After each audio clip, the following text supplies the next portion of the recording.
Wait a second. And Michael, when you're ready. Great. All right, welcome. Happy New Year to all Reston residents.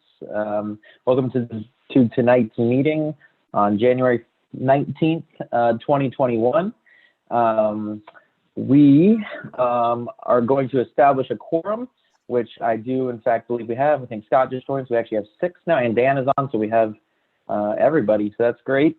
Do I hear a motion to approve tonight's agenda? So moved. All right, we have a move and we have a second. All those in favor, or I guess we don't even have to, oh yeah, all those in favor say aye. Aye. Aye.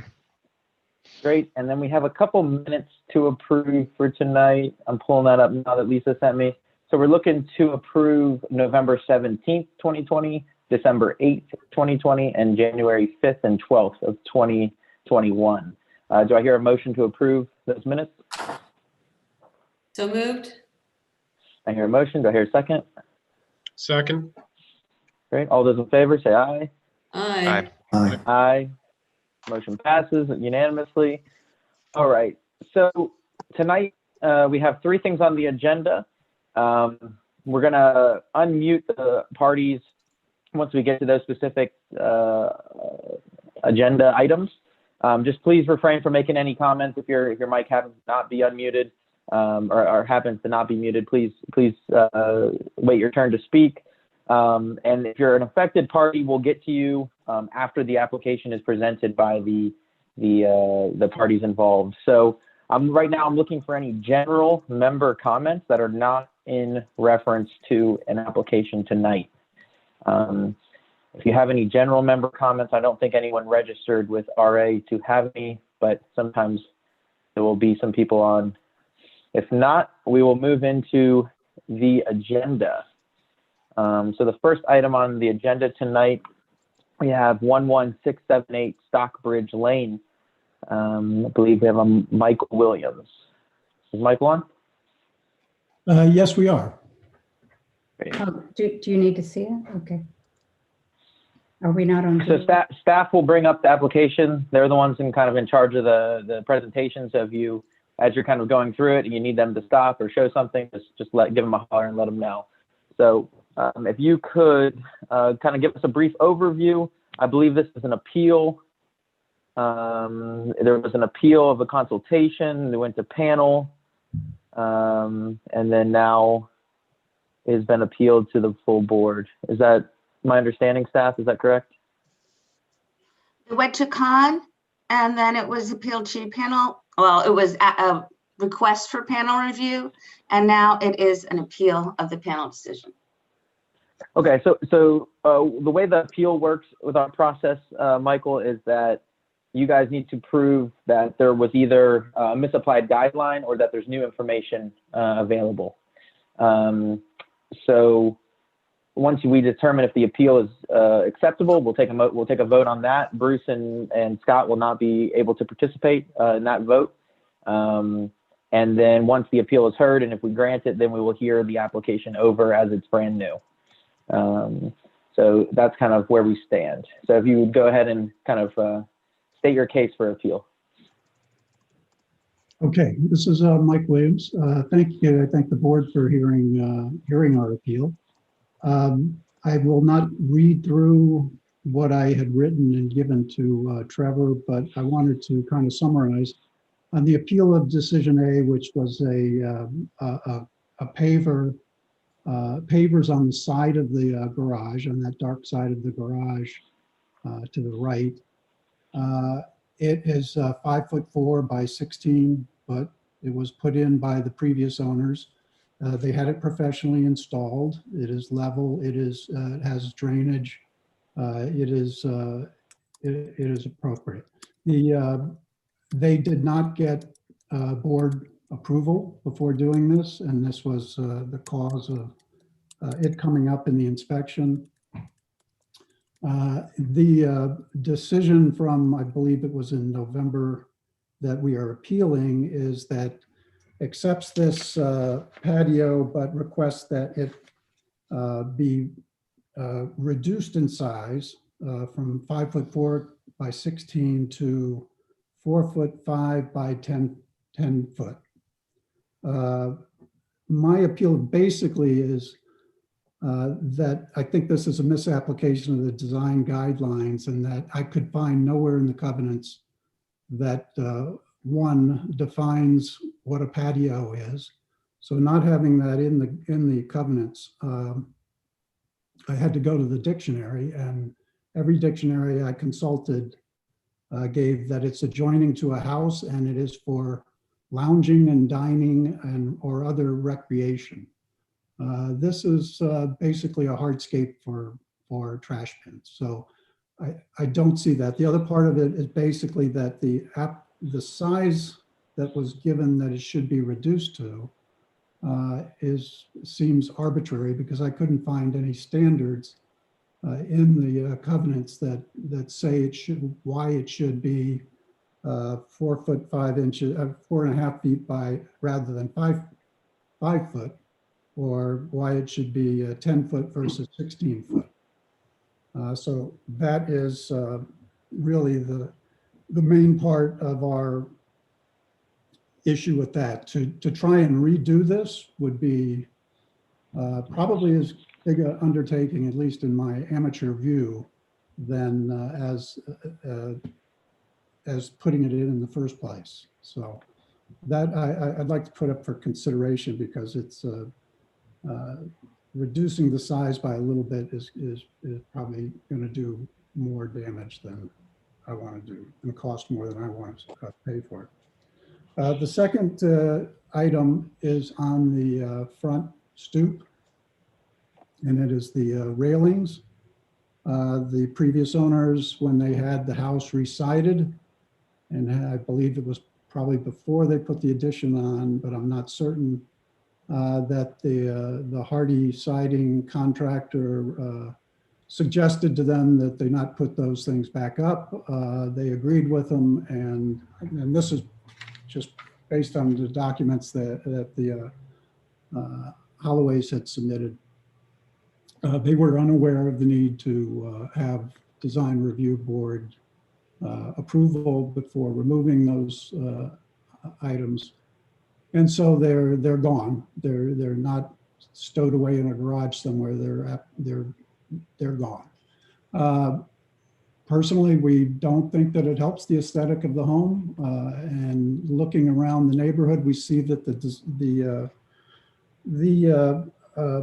application of this on this style of home is probably about 80%. So it's not really being applied, at least in our view. We found, and we can cite 11 homes in our immediate area of the same design and style that have chosen to take off those railings. And that's really the extent of my appeal. Okay, so just so I am clear, I'm kind of reading your appeal also, just to make sure we get everything kind of that you put down. So you're appealing the fact that the guideline of it not being aesthetically pleasing with the surrounding environment was not applied correctly for the patio, and then for the decision B for the railing,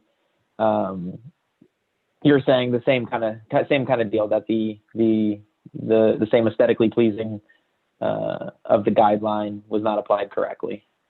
Well, I'm saying on the second one, on the railings, that it hasn't been applied uniformly over the neighborhood.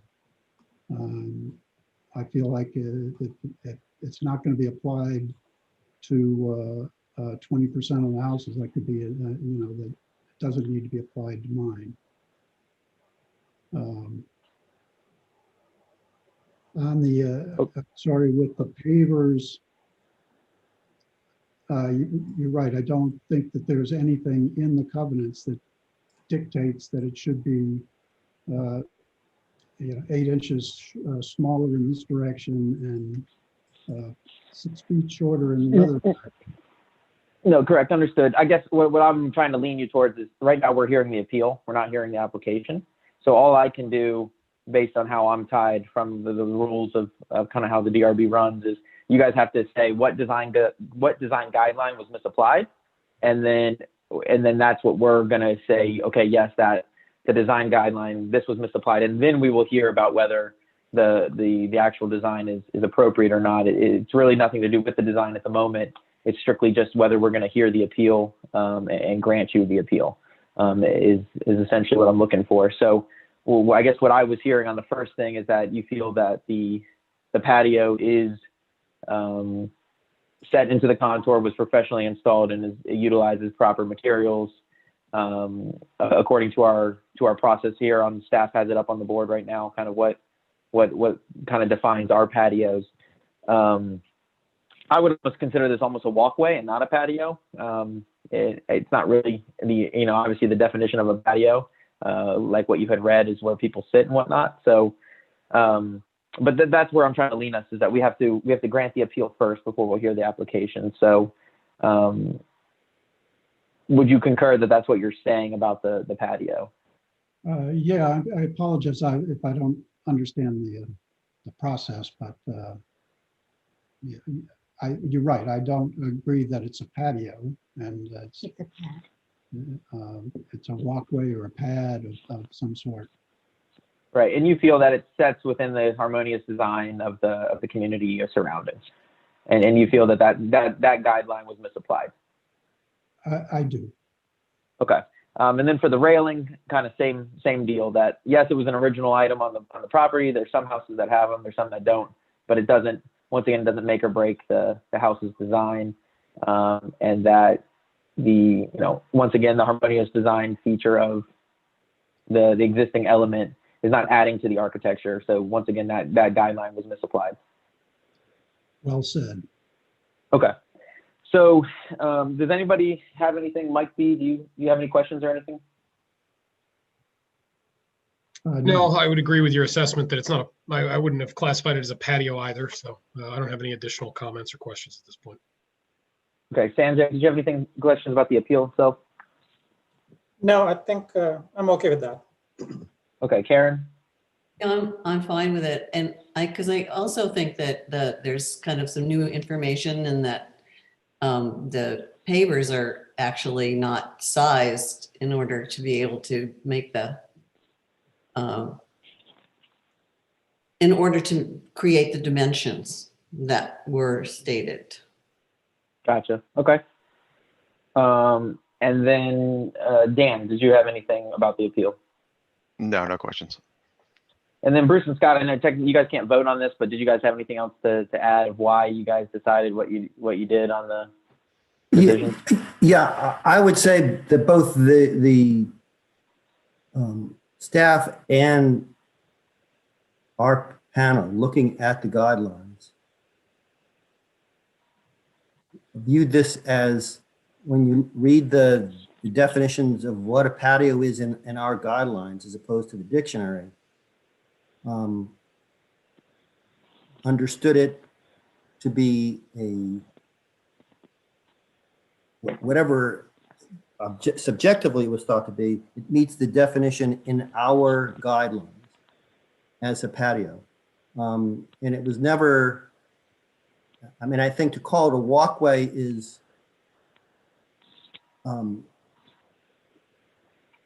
to suggest that its function and definition is different than what's in our guidelines. So I guess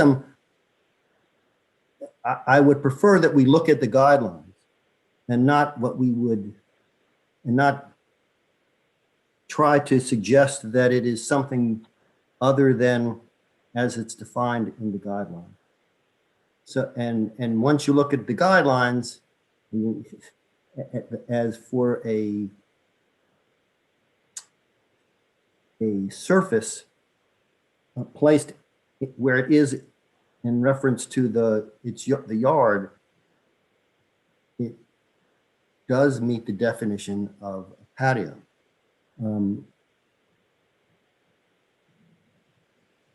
Okay. Understood. Scott, did you have anything to add?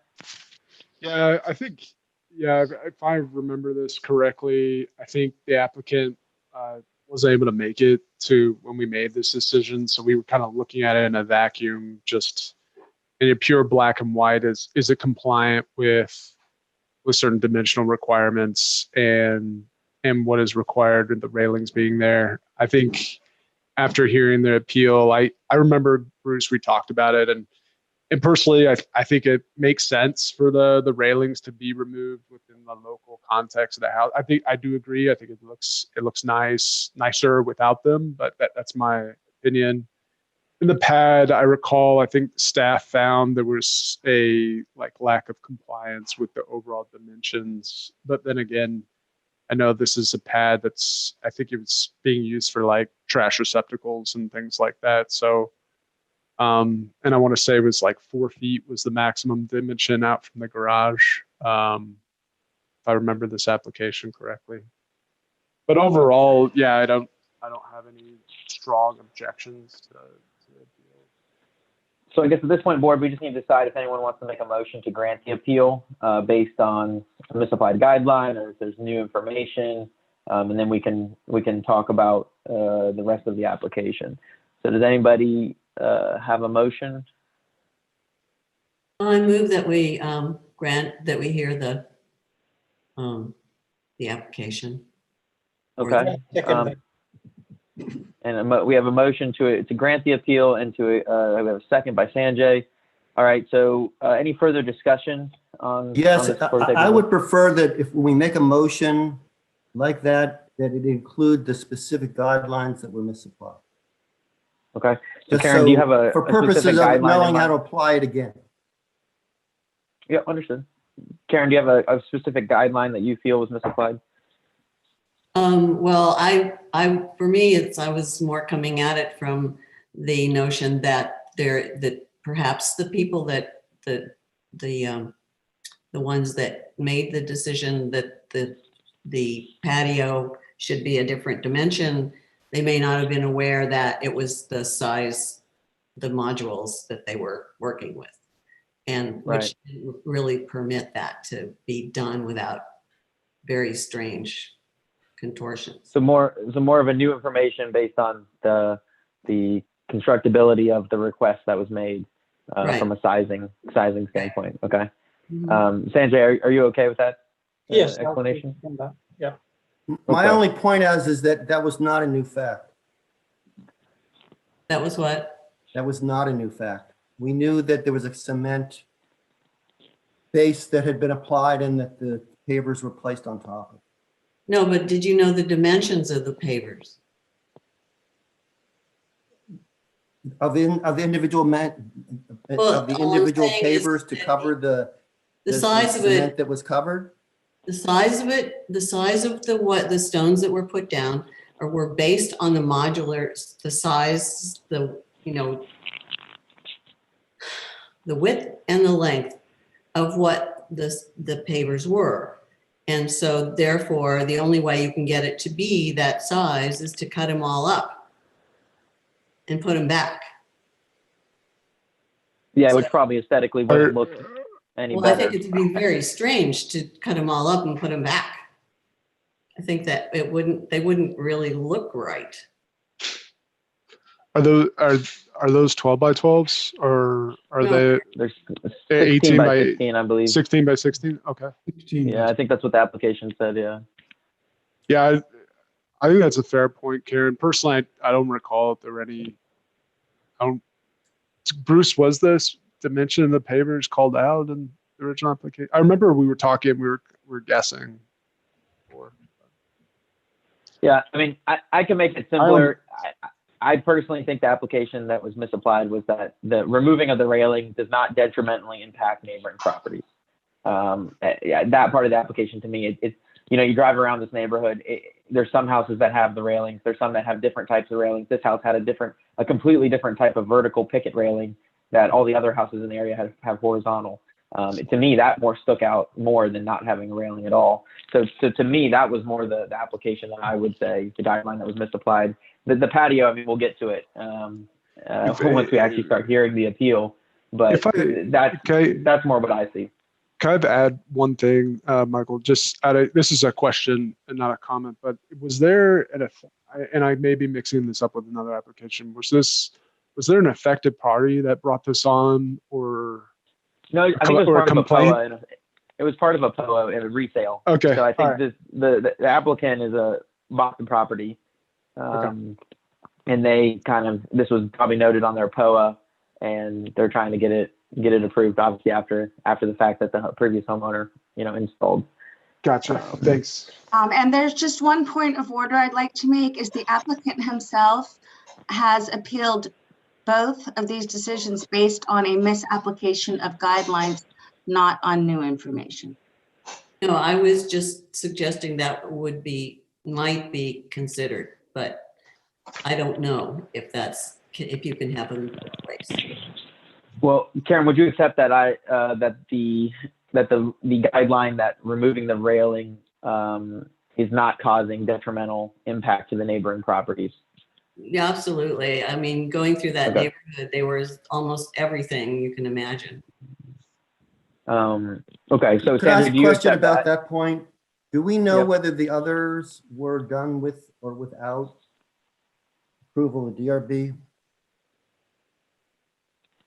No, I'm sure staff could look it up, but I doubt it. yeah, it's going to be mixed and it's going to be a low number if they were approved. Thank you. Folks, I think we're getting a little muddy here. There's a motion and a second. So either the motion needs to be withdrawn and a second motion made. Okay. For discussion, because they're two very separate issues. Okay. Karen, if you don't, I mean, it's up to you completely. We can vote on. So Tony, are you saying should we pull it back Karen's motion and maybe I make a motion to the effect that I've been talking about? Or can we just amend her motion to include the detrimental effect guideline was not applied properly? You could amend her motion to do that, but you would be voting on a misapplication of the patio guidelines and a misapplication of the front guidelines. Alternatively, you could simply just vote on one, and it should be enough to get the whole thing back before the full board. So, however you guys handle it. Okay. So Karen, would you accept the detrimental effect guideline was misapplied? I certainly. Okay. Sanjay, do you second? Do you agree with that? Sanjay, you there? I'm sorry, Michael. Yes, I still do second that. Okay, great. All right. So let's take a vote on this. So I'll do a roll call vote just so we can keep it simple. All right. So all those in favor. So Mike, are you in favor or against of the appeal? In favor. Yes. Okay, Mike in favor. Sanjay, are you in favor or against? Favor.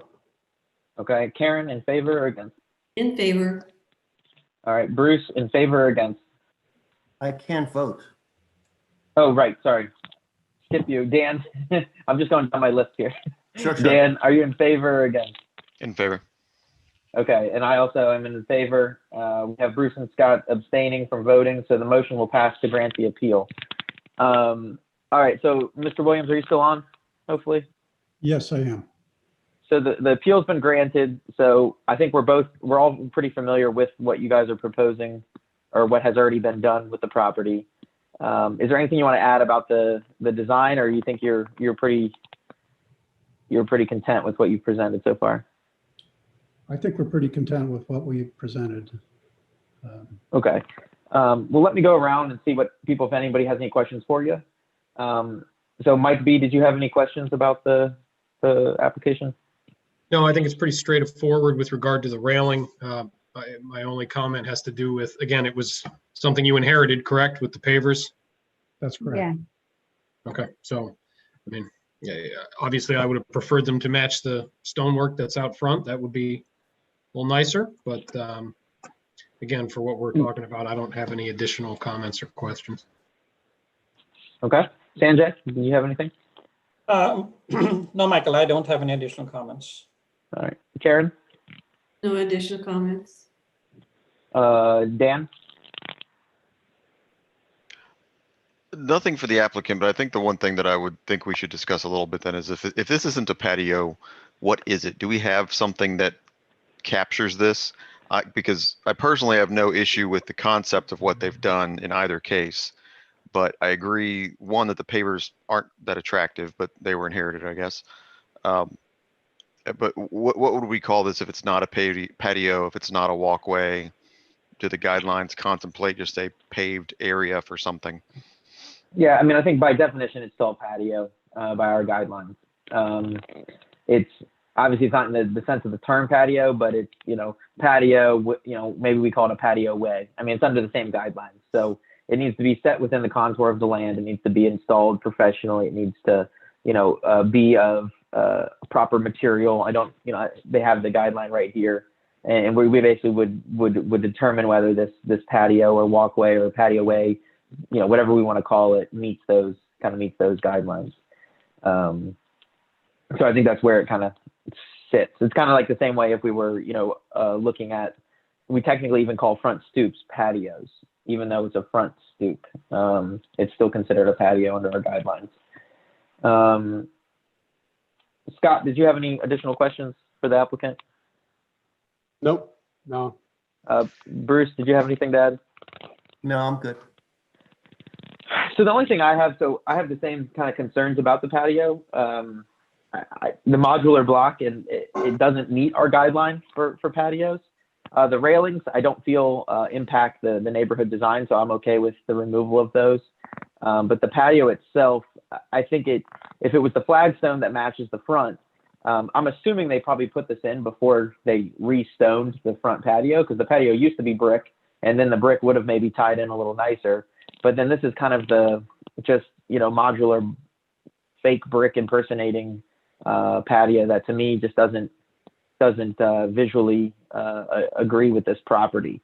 That's just my opinion on the patio. I think I understand its purpose, but I don't think it was done.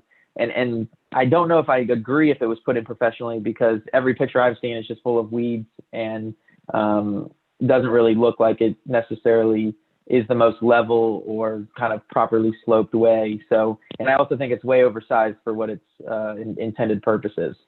It's meant to just hold the trash cans, and it looks like they have one, maybe two trash cans, and the thing is quite large. So I think it does kind of mitigate the appearance.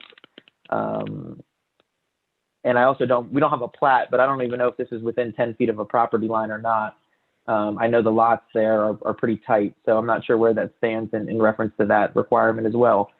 So my inclination is to, approve the removal of the railing, but the patio I think needs some help to get it updated to kind of be more harmonious with the house design in the surrounding area. But that's just kind of where I stand. So I guess we'll see where the board is. Does anyone want to make a motion on the project?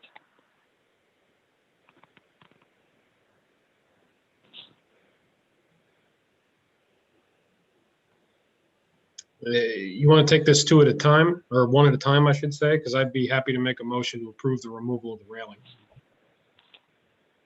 I mean, we can split it up. Yeah. That's fine. So we have a motion to allow the disapproval or allow the removal of the railing on the front. There we go. Do I hear a second? Second. All right, we have a second by Karen. So is there any further discussion about just the railing portion? All right, all those in favor say aye. Aye. Aye. Anyone against? Any abstentions? All right, so the motion passes unanimously. All right, so then is there a motion for the patio?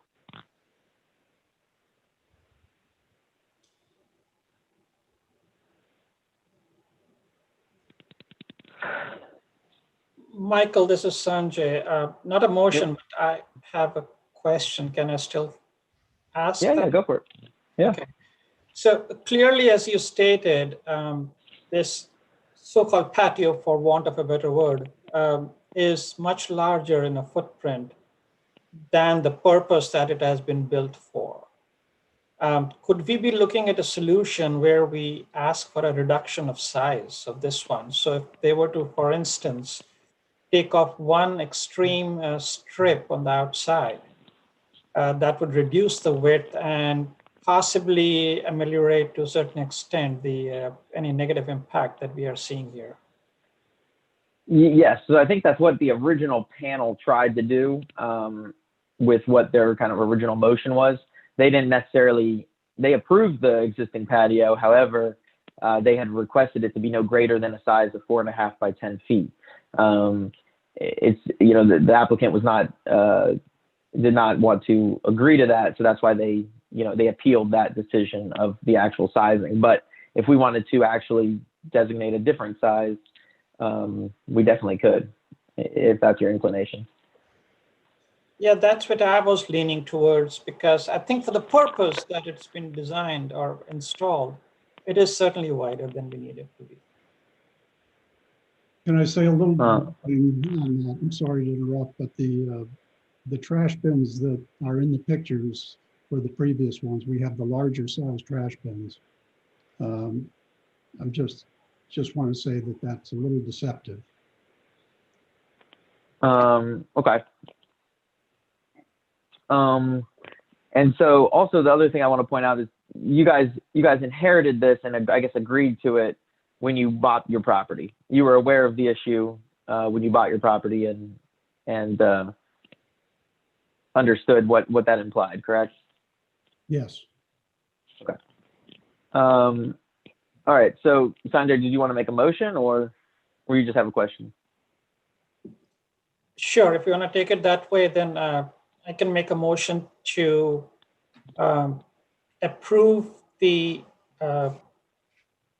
use of the patio as subject to a modified size or footprint, whereby one block on the extreme right be torn off and replaced by green grass. Grass, or what if they wanted to do plantings or something to maybe do screening or something Sure. like that? That'd be fine as well. That would be an option too, yes, I would have that. Okay. So you're saying to remove one 16-inch strip along the, On the outside, I think I believe it's 16 feet long, I believe is my, if I remember correctly. So we would remove one row of block along the 16-foot length, because currently it is 5'4". So this would basically bring it back down to be 4 foot by 16 feet. Right. Is that okay? So we'd bring it back down to 4 feet by 16 feet. Is there a second to that motion?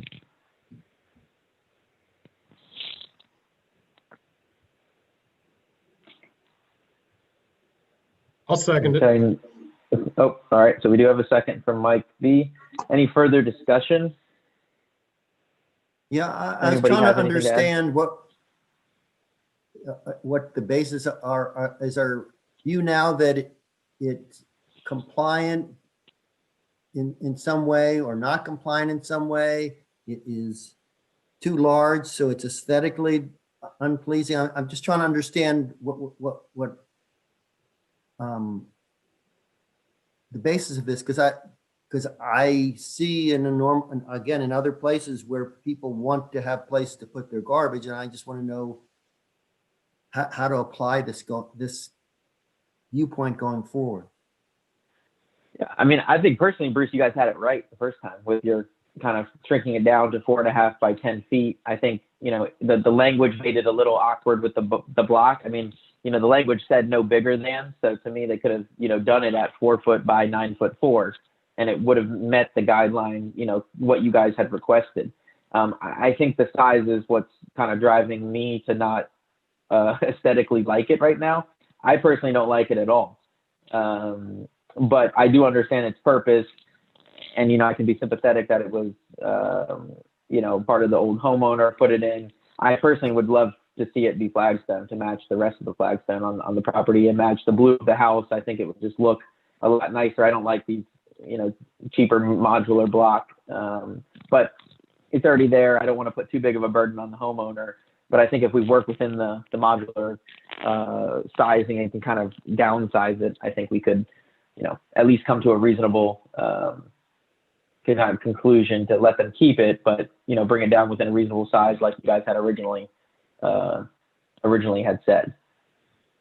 Okay, again, I'm not arguing or disagreeing with the motion. I just wanted to make sure that we know, because we want to be fair to everybody. I understand the circumstances. That our notion, I think, originally was to get it to a size that was more in line with its purpose, without putting too much of a burden on the homeowner. And I think that's, at least conceptually, what I understand is the purpose of the motion. Yeah, I think I concur. I mean, I think ideally I would just love to see, 2 foot by 3 foot bluestone things put in there, and that's what the trash can sits on, and then you have to roll it through the grass. Who knows? But there's different ways you could design it. This is what we have. This is what we're working with. The only stipulation I might add is that I think to the motion, I would request that we shrink the size down to 9'4", and that we request the owner to, I guess, almost, I don't know if all those weeds are still there, but basically clean it and try to use a sand grout or some sort of way to actually set those stones permanently, so they don't keep getting the weeds coming up between the stones. That would just be kind of a request to put sandstone or some sort of brick paver grout filler in between all the stones as well. Would you be okay with adding that to the motion, Sanjay, to shrink it down to 9'4" and add paver grout? I think that's a good add, Michael. Thank you. Okay. And Mike B, would you accept that? Yes. All right. So we have a motion and a second. Then we had an amendment. Does everyone understand the motion so that we can take a vote? Okay. I'll take that as a yes. All right. All those in favor, I'll do a roll call again. Just keep it easy. All those in favor say aye. So we got Mike B. Are you in favor? Aye. Sanjay, are you in favor? Aye. Karen, are you in favor? Okay. Bruce? Aye.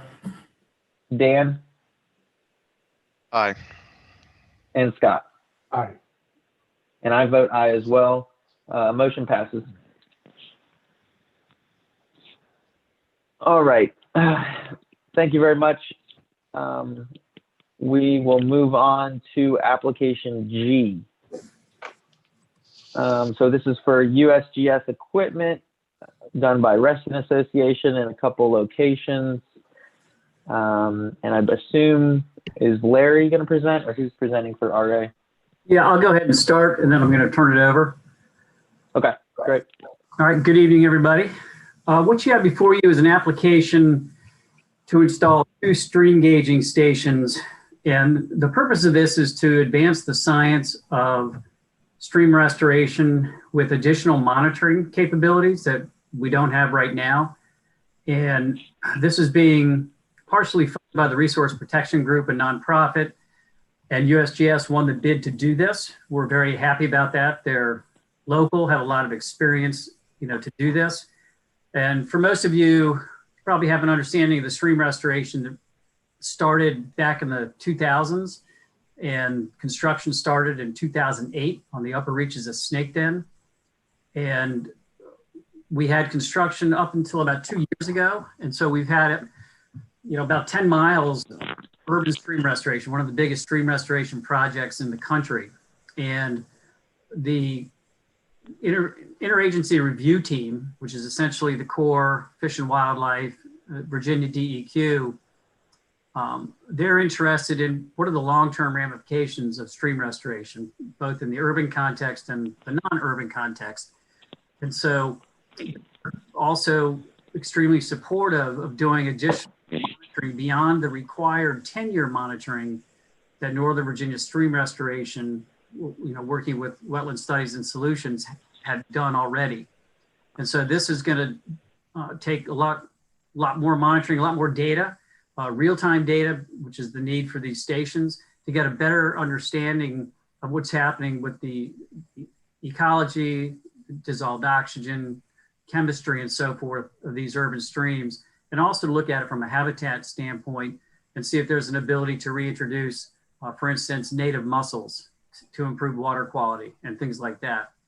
So I think we've got Brendan Foster and John Jastrom queued up here. And I'm going to have them walk through the details. I think they did a really good job putting this application together on our, I should say, co-behalf. And so I think, Brendan, are you going to take the lead on this? Sure. Yeah. Thanks, Larry, for that introduction to the project. That's really great. Yeah. So thanks for the introduction, Larry, and thanks for meeting everyone tonight to review this project. We're really excited to start some monitoring on these two streams, and yeah, I guess I can start going through the project in detail, but I suppose what you might be interested in is the structures that we're going to need for our stream gauging equipment and what we'll need to add to the landscape within Reston. Yeah, so actually right there, one of the photos you've got pulled up there is a mock-up of our precipitation gauge, which we're planning on putting in the parking lot of the Glade pool. Right now it's in a location that we're probably going to switch over to the median of that parking lot. But that's a precipitation and air temperature gauge. It has a small enclosure. We've listed the dimensions. It's about 16 inches by 16 inches by 8 inches deep. Solar panel, and then a rain gauge bucket on top. The cement footprint to stabilize the steel bar there is about 1 foot by 1 foot. And that's an example of a real life deployment that we currently operate, actually. Also next to a tennis court. And you can see how we do our best to try and match the color schemes of what's around. If I could just jump in here for a second, Brendan. Yeah. The original location that they had depicted, which is in that shot there, I checked with our capital projects department, and thinking about 2 years, the Glade courts are going to need major refurbishment, and we don't want to, disturb that installation. So there's a fairly substantial median in the Glade parking lot that would serve as well. This does not need any power run to it, so that location is also suitable, and so that's why he referenced moving that, because we don't want to have to pick it up and move it when we know there's likely tennis court construction coming in the near future. That's right. Yeah, thank you. And so that's sort of our precipitation and air gauge temperature. And we've also got 2 stream monitoring gauges, and that's going to require a gauge box that we're going to put on top of a wooden platform. And the purpose of that is so that it's high up enough so that in flood conditions, it won't get inundated with water. Yeah, and I've provided some dimensions of the box, I think, on the last page of this supplemental information. And those are some photos of our other real life deployments that we've got currently operating of what those would look like.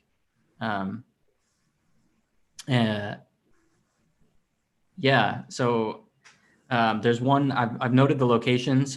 They're fairly, so on the Glade, our stream box location to house our gauging equipment is right off of the western end of Howland Drive. Okay, so this is actually Snake Den, our Snake Den gauge. Yeah, so the sort of southwest end of Howland Drive, there's a small little trail to get into, or pathway there to get into the trails there, and there's an open lot. I think it's in Fairfax County's records, it's called the Howland Tot Lot or something along those lines. But that's where we plan on putting a gauge, and I think I've got a mock-up photo of what that would look like there. That one's for the Snake Den. And then this is the Glade site. So the red circle is sort of what the wooden platform and the gauge box would look like, just to give you an idea. The pink arrow is showing what our camera deployment might look like. It's basically a steel pole with a camera on top. And we want to be able to provide, hopefully when we deploy this to provide video footage for our own measurements and for the public. And then these other, the yellow and the orange shapes there are actually, those are submerged water quality equipment and stream gauging equipment that won't be seen. And then, yeah, on the snake den deployment, so that's a little further up on that document. Yeah, it's a little ways up. It's actually quite it's a little off the beaten trail. I'm not sure how much traffic or how many people really even ever see these. Maybe a fair bit. I've been out there a few times and haven't seen anyone around this area. But yeah, I tried to give you another mock-up. The red circle is where we plan on putting that gauge box and the cameras. And again, the yellow and orange shapes are submerged equipment. Brendan, can I ask you a question about this one? Yes. For the power source on this one, it appears to be quite a distance away. Are you guys trenching this line, or is it overhead? What is the plan for the power source? Thanks. Yeah, I actually sort of waited because I wanted to meet with Dominion first so that I could give you a good answer along these lines. And actually, we've identified so now that I've talked to Dominion, they were able to identify another power source that's a lot closer. It's only like 500 feet away, and it's up by some townhomes. I think it's called the Soapstone Cluster, but it's and I made a new map. I haven't sent that out to you guys yet. But I can give you a local address as well. It's in Hearthstone Court, up by those townhomes. Yeah, I think it's the ones right to the left of the red dot. I believe that's where you might be talking about on staff. If you go to slide 18 real quick.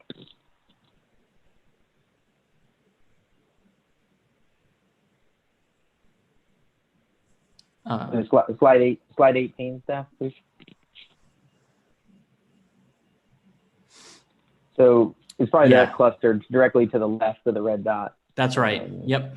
Okay. Yeah. Okay. Yeah. So it's about 500 feet. And do you plan on trenching it?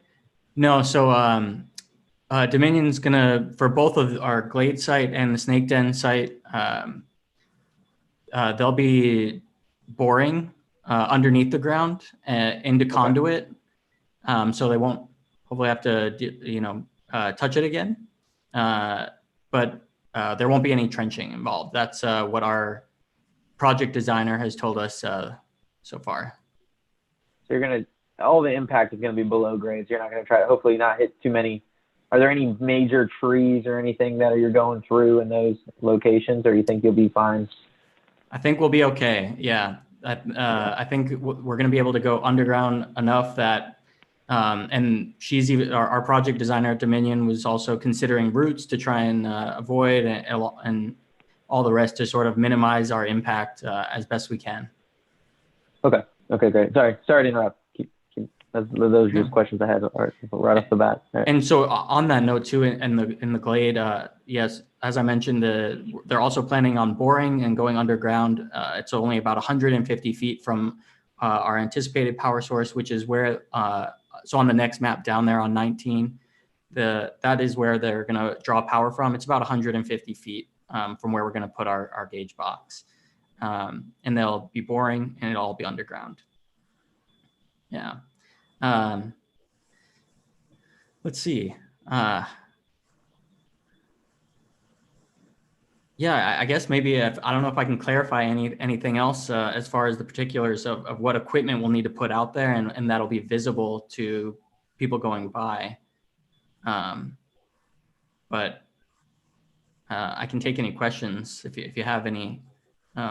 Yeah, before we take any questions, Brennan, I believe there was an affected party. I don't know. I need to check with staff to make sure to see if they have any. They need to have their right to say their statement. So, staff, Yes. did Jesse and Jesse Knight plan on speaking tonight? Yes, they're here. Okay, great. All right, first off, I just wanted to say I really appreciate what the stream restoration project intent is, particularly given that there are actually several distressed trees on our border with the Glade in our backyard.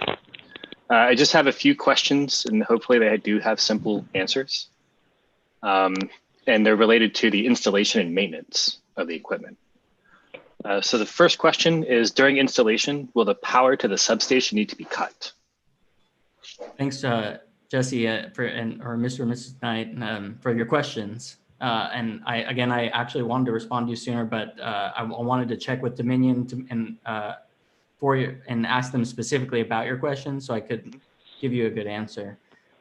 So no, the power won't be cut when we do our installation. Okay. Will any large trucks need to drive down the path at the end of Howland Drive? No, to it's access? actually, the boring machine is actually it's smaller than you'd think it might be. And so no, we won't have to drive any large trucks on that pathway. Perfect. As for the equipment itself, does it beep or flash or anything that we might hear or need to keep an eye out for? No, our equipment doesn't make any noise under any of the conditions. And it's actually really thoughtful. If the power went out or error message that you wrote up, but yeah, no, our equipment doesn't make any noise. Okay. And the last point, I guess, is just a bullet.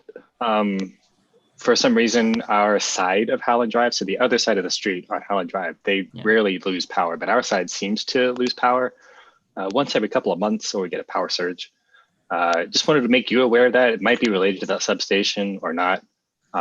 Might be related to the hanging power lines on Lawyers Road that I know Dominion has worked to clean up recently. Just wanted to make sure you're aware that the power itself could be a little dirty. Yeah, thanks. I read that and it made me, it definitely caught my attention. And I'll be bringing that up with our project designer to see what maybe can be done about that, because obviously we don't want to lose power to our site, and I'm sure no one on the block wants to lose their power as well. Great. All right, well, that's all I have. Thank you. Oh, Great, maybe thanks, just Jesse. a note. I don't know if it's important. One other thing that was in your write-up, just for full,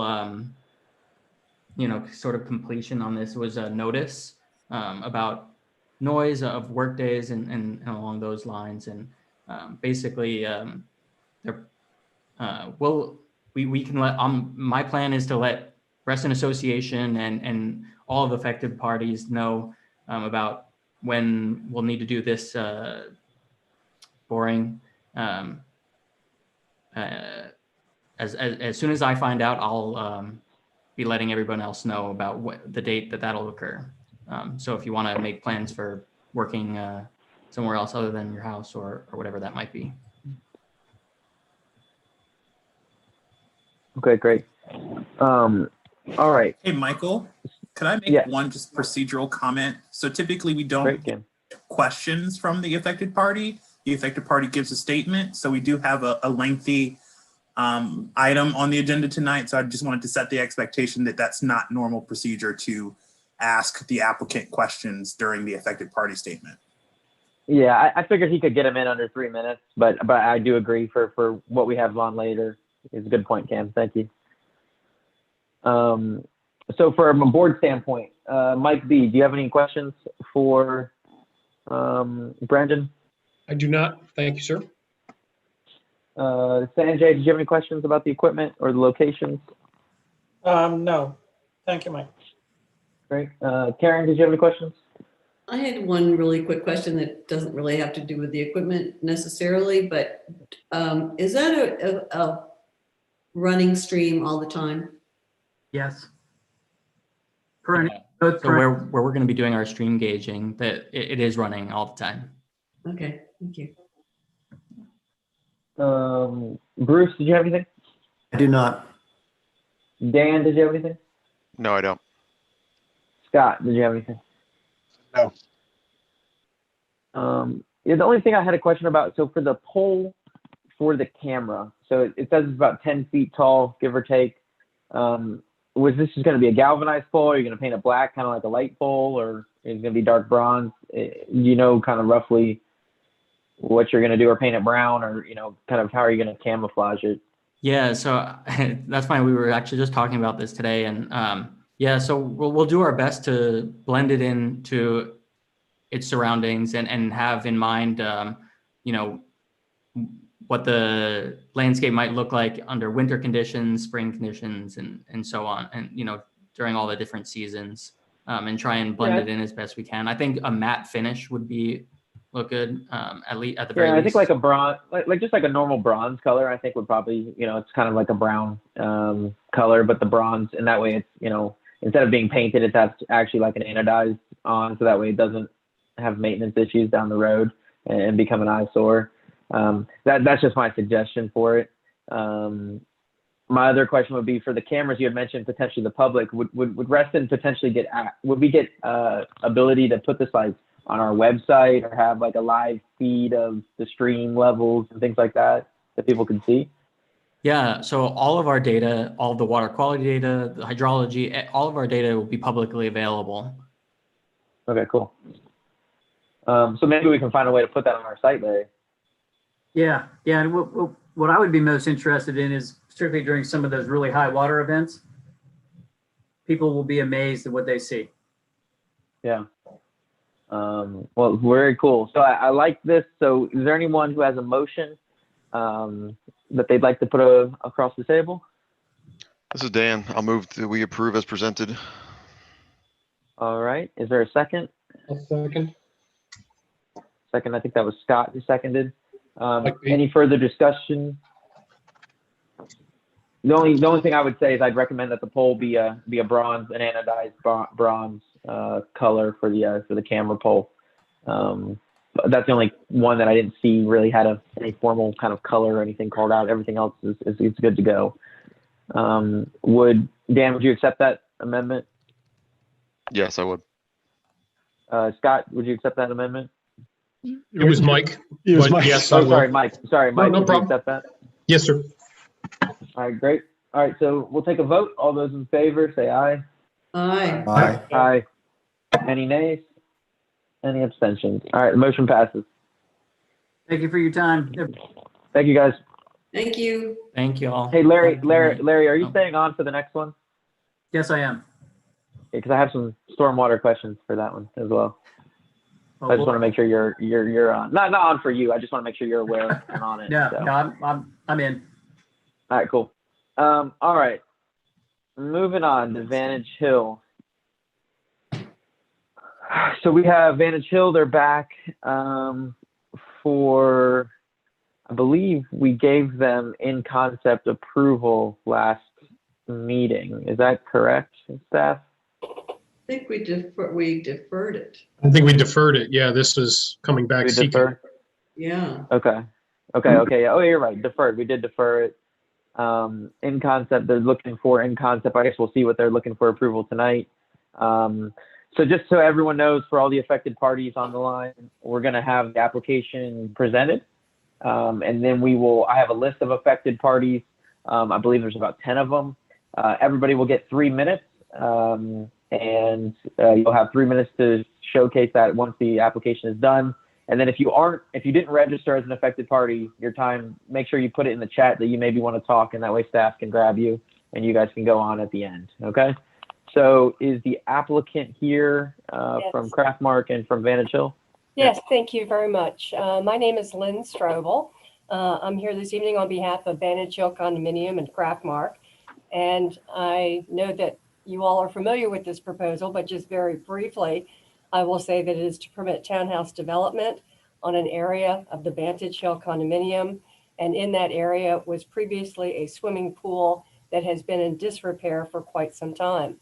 As was mentioned, we were last here on November the 17th. That was our last presentation. I think this may be the fourth time we're here. I'm not sure, fourth or fifth.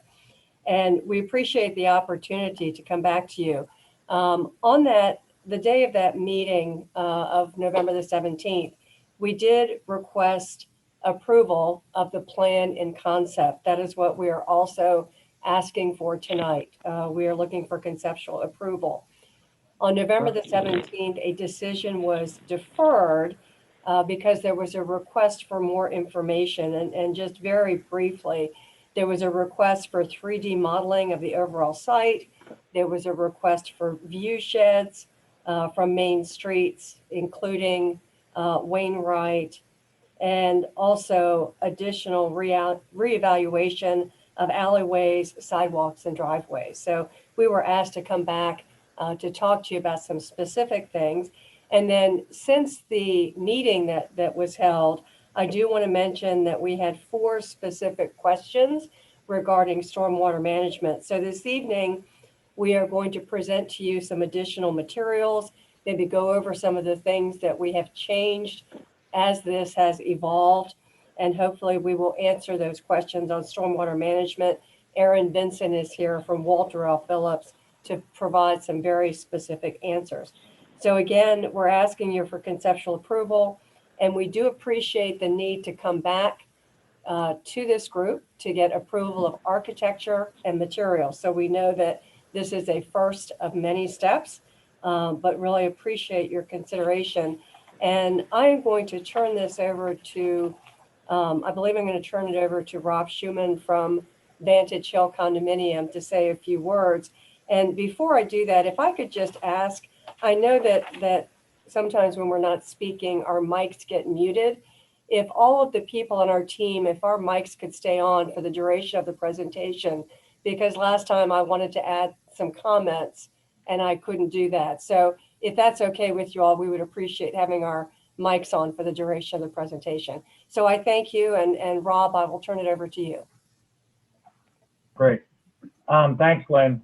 I'm the treasurer of the Vantage Hill Community Association, and just wanted to reiterate that we at Vantage Hill and the board of Vantage Hill believes that this development is good for both Ruston as well as the Vantage Hill community. The development will replace a dilapidated pool and pool house, which is essentially currently an eyesore. We believe the development is in keeping with the surrounding area. It's townhomes being built in an area that is already largely townhomes.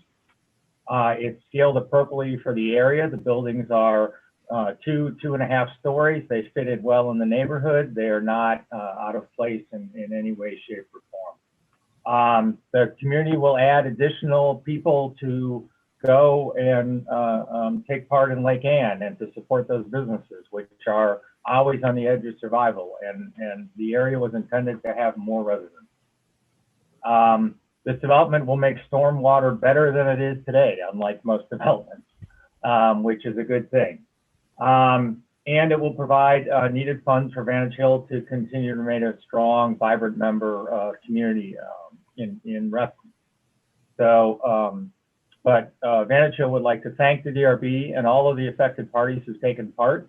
And we'd also like to thank Craftmark because I think Craftmark has very much taken to heart what has been said. It's one of the advantages. Craftmark is a local builder, and they, they're not trying to fit a preordained product into a space. They're very interested in very much looking to make these condos fit into the environment that they would be built in. And I think you've seen over the last 3, I guess this is our 4th time here. We've had great comments, lots of details, and I think the project has gotten stronger as a result. And we actually internally at Vantage Hill believe this is a great project. We're looking forward to having these as our neighbors. With that, I would like to now turn this over to Robbie from Craftmark. Thank you, Rob. Thank you, Lynn. I'll begin to take you all through our slides tonight. If staff could scroll back up to the first slide, I'm just going to go in order, kind of go over the changes we've made and present the new information to you all. So this first slide is simply the previous submission, just to remind everybody what we came before you with last time. This is the colored site layout. So some of the comments, as Lynn stated, were basically more illustrative information about how the site would look. So in later slides, we provided 3D renderings from around the perimeter of the site. And there was also some comments about the alley, how it would look and feel. So we've made a few changes there as well to help soften the feeling of the alley space. If you flip to the next slide, I'll call out so this is the updated color render. So to walk you through some of these changes, we've added, the driveways are now brick paver driveways to break up some of the hardscape of the alley. And this really helps soften that feel. We also added some bushes and landscaping to the alley side. One of the ways we did this was we pushed the garage doors on the back of these units to the side of the unit and then alternated the units so they mirrored each other. And what this does is it creates a larger, call it a median space between every other driveway in the strip. So you have a little over 8 feet there, which is a more adequate space for some planting. So we're showing some bushes there. This also created an area for the HVAC units, which can be screened by these same bushes. We also added a communal gathering space to the project. This was something that was also touched on and is a common element in other cluster communities and interested in communal gathering spaces. So we were able to do this at the top of the open space. As you can see, there's a little table, some hardscape and additional landscaping there, which will essentially overlook some of the tree save area in the lower right-hand corner where we have some existing tree canopy, which was always important for us to save since the very beginning of this design. We shifted building 26 through 29 further east. That's the building on the right along Vantage Hill Road. Kind of breaks up the massing between those buildings and opens up the sight line in between them.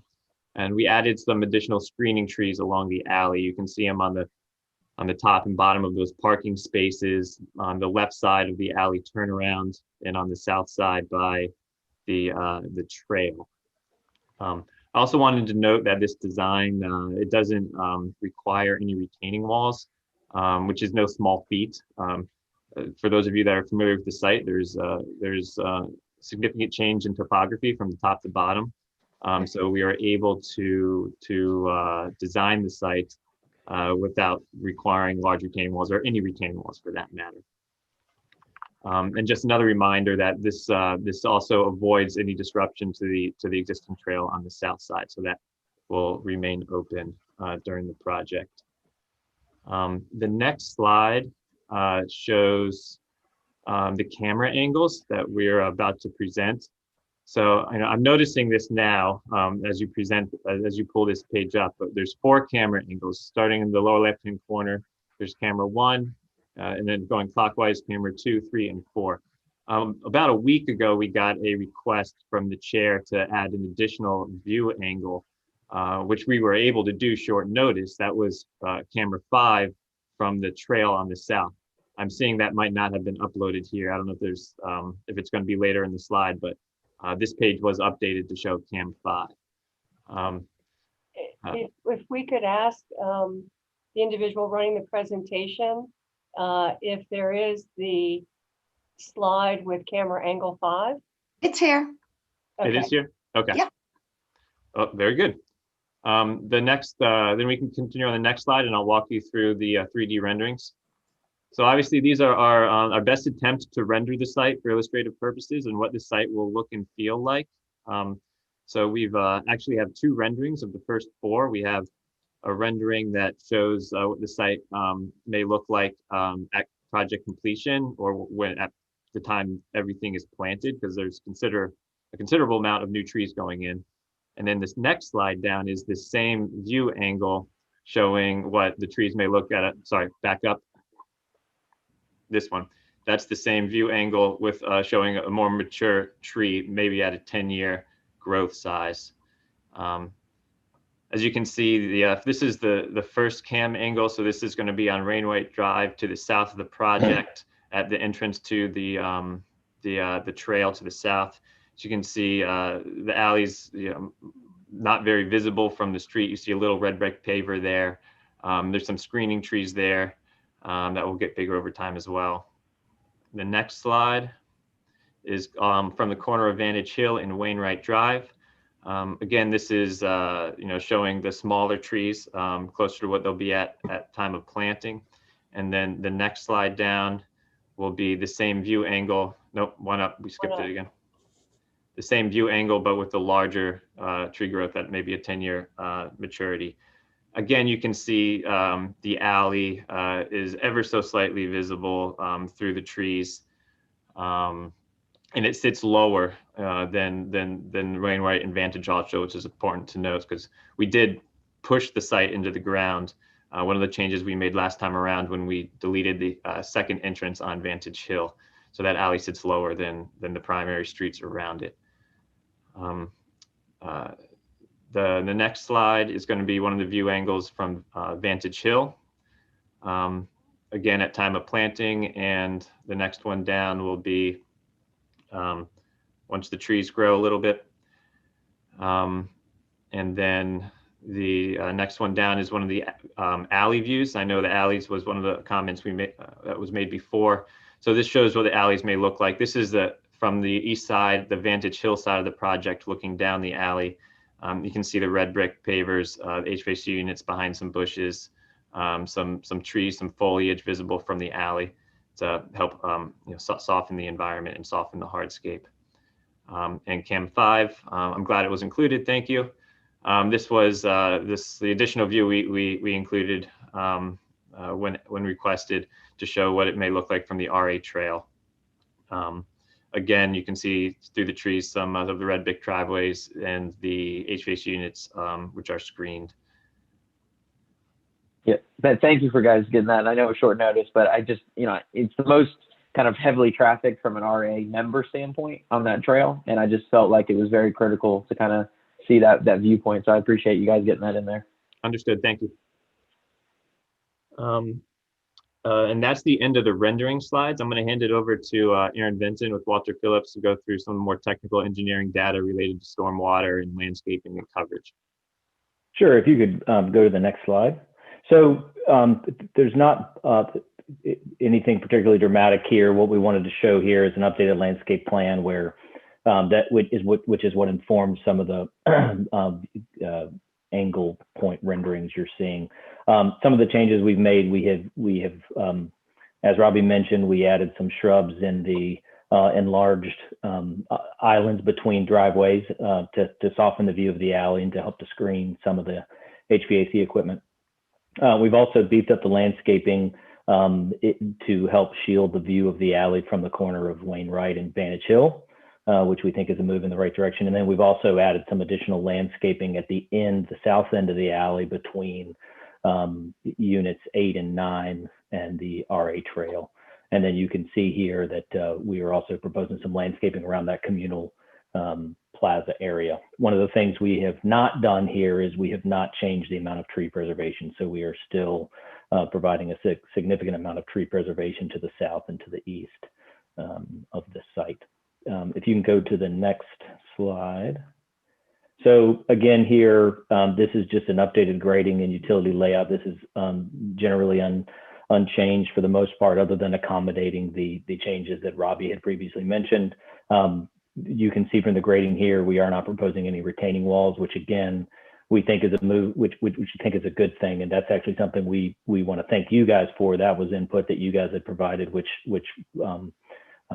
motivated us to go and look for a way to reduce the amount of retaining walls. And we were able to eliminate retaining walls, which we think is great. And so that sort of will help this neighborhood to be situated vertically in a way that is as compatible as possible with the surrounding neighborhood. If you can go to the next slide, the changes that we're talking about here, the changes that we've made, we think are effective in terms of addressing some of what we've heard from you. What they did not do, which we like, is contribute to a significant amount of new impervious area. So this is a impervious area comparison from the last time we were in front of you. And generally speaking, this will remain unchanged, which is our curve number, which is sort of a quantifier of the runoff generating capability of the land we're working on. We'll go from an 89 to a 91, which is a relatively modest increase. The amount of runoff that will be the amount of runoff that this site will generate before we introduce detention will increase by roughly 10% relative to what's happening today. When we introduce detention, we will reduce runoff relative to the current conditions by at least 10%. And for the smaller storms, like the one-year storm, that reduction will be even more significant, in some cases, potentially as much as a 75% reduction. So we like where we're at from a stormwater standpoint. I also want to, while we're here, I think this is a good opportunity to speak to some of the specific questions that Mr. DeCola had, and I think he's here tonight, but his letter was shared with us, and we had prepared some written responses, which we can certainly provide, but the guidance given to us was it might be most helpful to present them here so that everybody can hear them. So if it's all right with you guys, I'll run through those questions and give some quick answers. And then when we get into the questions later, we're happy to talk about it in more detail. So the first question in the letter was, what are the assumptions of our stormwater model? So our model is uses a synthetic design storm, which is based on inflow characteristics that Fairfax County has adopted, and every project that Fairfax County uses. And it models basically typical storm events in the region. It models 1 to 10-year frequency storms. It also models 100-year frequency storms. So we're using the Army Corps of Engineers TR55 method, which is the SCS methodology. It's pretty standard for small watersheds like the one we're dealing with here. And it's the industry standard for development projects in Fairfax and in Ruston. The rainfall data is based on the NOAA Atlas 14 rainfall data, which is basically a database of historic rainfall events. And so it is sort of always updating, which means it is always relatively current. It can't predict the future, but it can adequately quantify past storm events, which informs our model. Hopefully this stuff isn't too nerdy for everybody. But the second question is a 10-year storm event appropriate, particularly in light of rising concerns about increased rainfall and intense storm activity in our region? So two ways to look at this. One, the 10-year storm event is the standard that Fairfax County analyzes our projects under. And so it's sort of the language, so to speak, that we have to speak. So we look at 10-year storms. That's how we analyze the capacity of the pipe systems that come to us and that we discharge into. It's one of the design storms we use for our detention routings, but it's not the only one. Our stormwater management plan is going to take into account the 1-year storm event, which is the most common and one could argue the most impactful because it happens so frequently. The 2-year storm event, the 10-year storm event, and the 100-year storm event. And so if we are fortunate enough to get concept approval and we move to the PRC stage, we will get into these details. But the short answer is we're going to be speaking to and dealing with the 1, 2, 10, and 100-year storm. The third question is, what exactly would a peak discharge of 10.67 CFS mean for the stream? It's an increase that people and natural resources downstream should be concerned about, or is that an increase that people should be concerned about? So 10.67 CFS doesn't mean much out of context. So here's what that means.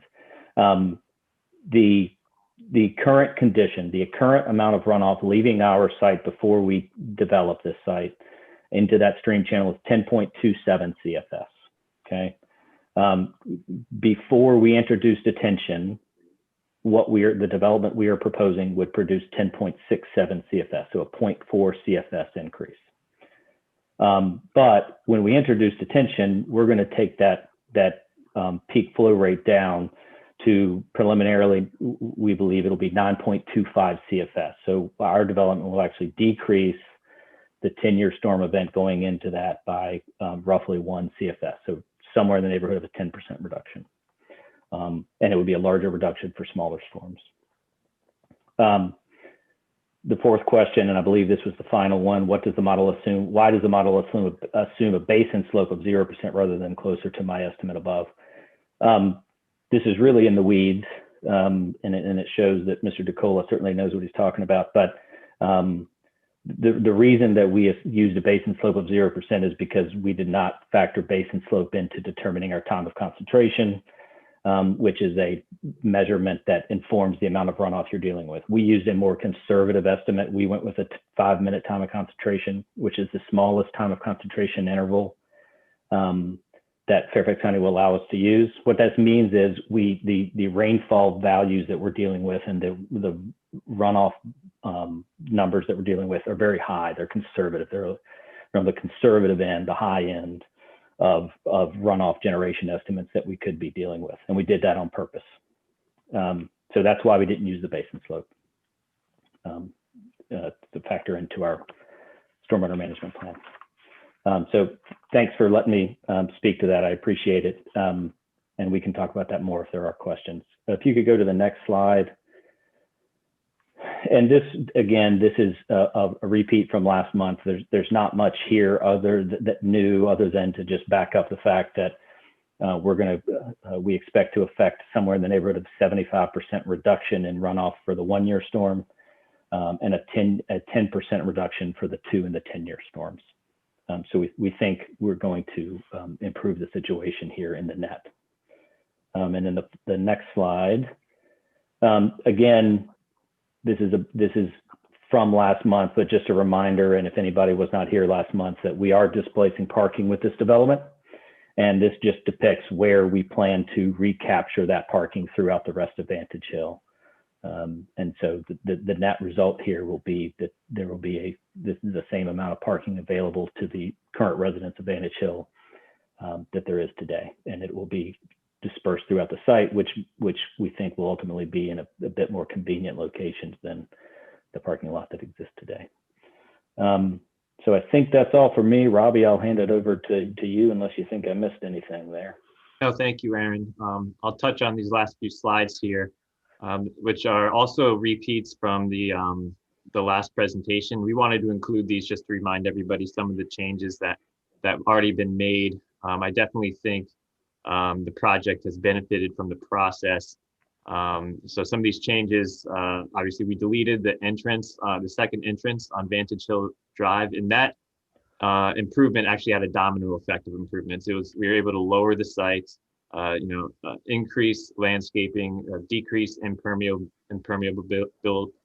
surfaces, improve a VDOT entrance spacing, and we were able to reduce the limits of disturbance on the site also by pushing the site further into the ground.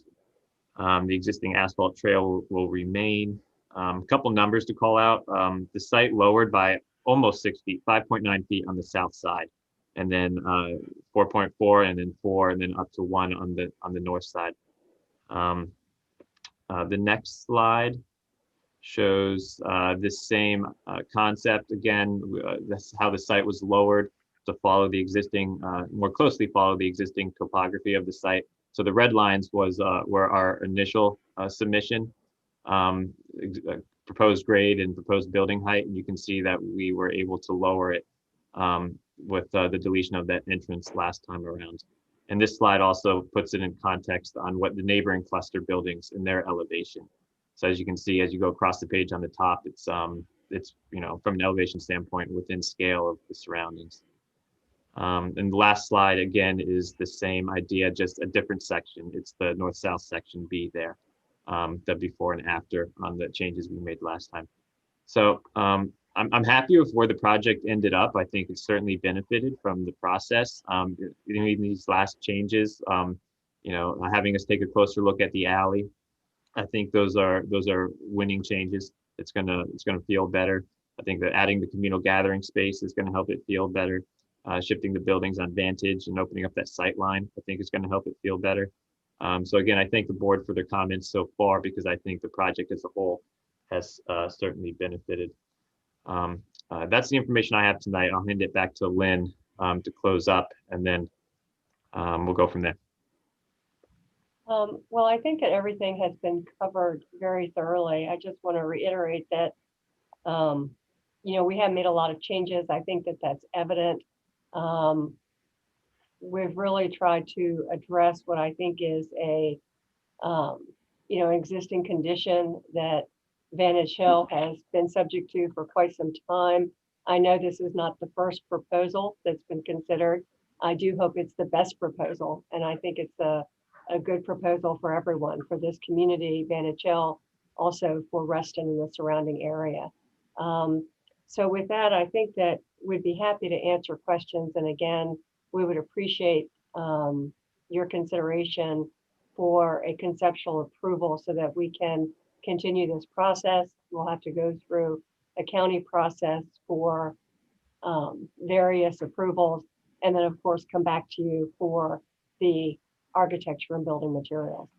So I'll just leave it at that, and thank you very much for your time this evening. Great. Thank you, Lynn. Thank you, Aaron. Thank you, Robbie.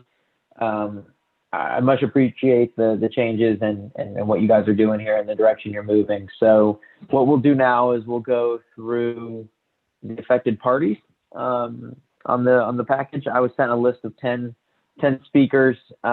Just reminders, you have 3 minutes, kind of once you start talking, staff is tracking the time, just as an FYI. And I will kind of go through the list, and then once you guys get going, it's 3 minutes, and then just to get your guys' point across, and hopefully we get some good points here tonight. So first up on the list, I have Damian D'Antonio. Thanks, Michael. Can you guys hear me? Yep. Hey, Damian. And I see the pictures are up, so I'll get to those kind of in the second half. So I think I've been a participant as affected party in all of these meetings so far. I'm a resident and board member of the neighboring community of Wainwright Cluster, directly across the street. I've had several concerns from the start, and while I agree the proposal each time has gotten better, there's still two of my primary concerns that are still, completely unmet. The first one being just the number and density of the units. While I know, we've heard, many times that it's allowed, based off of, the county, it just is much denser than anything else in the neighboring communities. I mean, there's 29 proposed units, Governor Square is 30, Wainwright has 42, and it's on both of those are on significantly larger footprints, with lots of open space and also some natural areas left behind. And then the other major concern is, we've continued to I think myself and others have continued to bring up the fact that, there's no other units on Wainwright Drive that face the street. And I've struggled, I think, in previous meetings to articulate why that's a concern. And so the goal here is to do a better job of that. I mean, I think the community feel created by the inward facing townhouses is huge because it faces everybody inward and creates kind of some community green space. And in what's being proposed in these outward facing townhouses that face the street, what results is instead of community green space, you have lots of alleys and driveways. And as shown from if you scroll down to the pictures, the proposals and the camera shots are nice, but reality doesn't always match, what the pretty pictures are that get drawn up.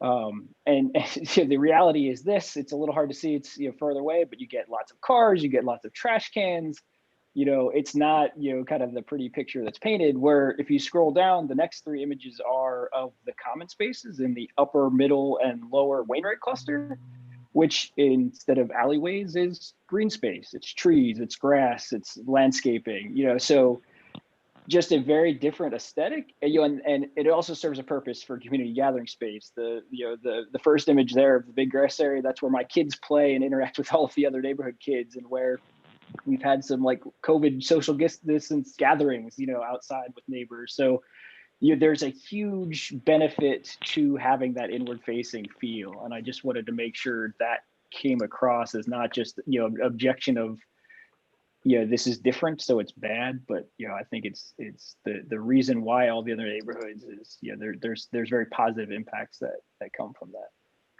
So that's my two concerns, just the density of units and the continual kind of facing of the units outward.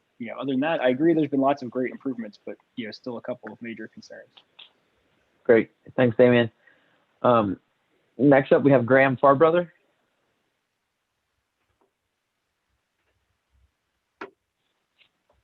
Graham, you there? Yeah, can you hear me now? Yes. Okay, great. Well, following on with what Damien was saying, yes, there have been a lot of changes to the design since we started, and I've been there for all of them as well. But essentially, the one essential concern is unchanged, which is exactly what Damien was illustrating, which is that everything in this proposed development, is turned outward.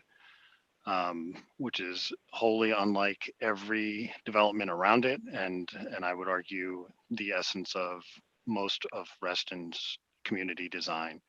To maybe highlight that, just this month there was a release of a draft survey, Reston Historic Resources Survey, which had the goal of identifying potentially eligible sites in Reston that might be considered for the National Register of Historic Places, and that identified 10 locations in Reston. 3 of them are the neighboring clusters to this cluster: Colson, Mediterranean, and Wainwright. In the summary for Colson, The cluster is designed to be walkable and oriented towards public spaces. Wainwright, a grouping of dense townhouses oriented toward a common space, which acted as a model for Reston's master plan.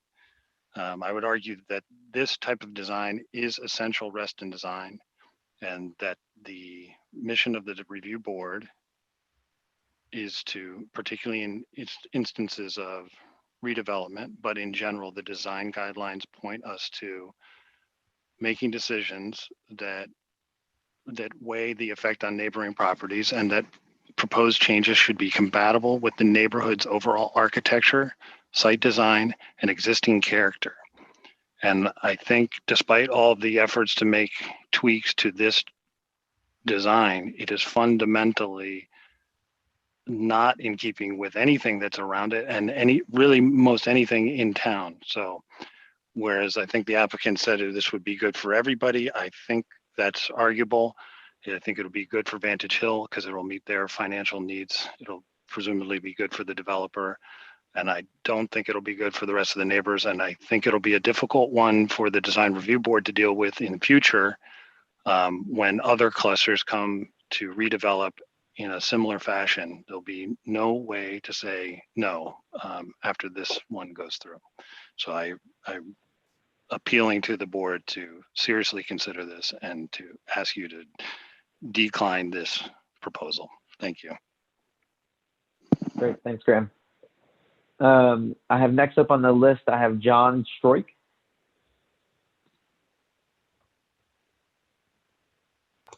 Okay, there I go. Hey, John. All right, 3 minutes, go ahead. Okay, I agree with the two gentlemen before me wholeheartedly. Everything they said was absolutely true. But let me read what my comments are, which are in addition to what I left with you in this past summer and was ignored. But good evening. I'm an affected party because of two facts. First, I live practically next door, and second, I'm a registered architect for 58 years.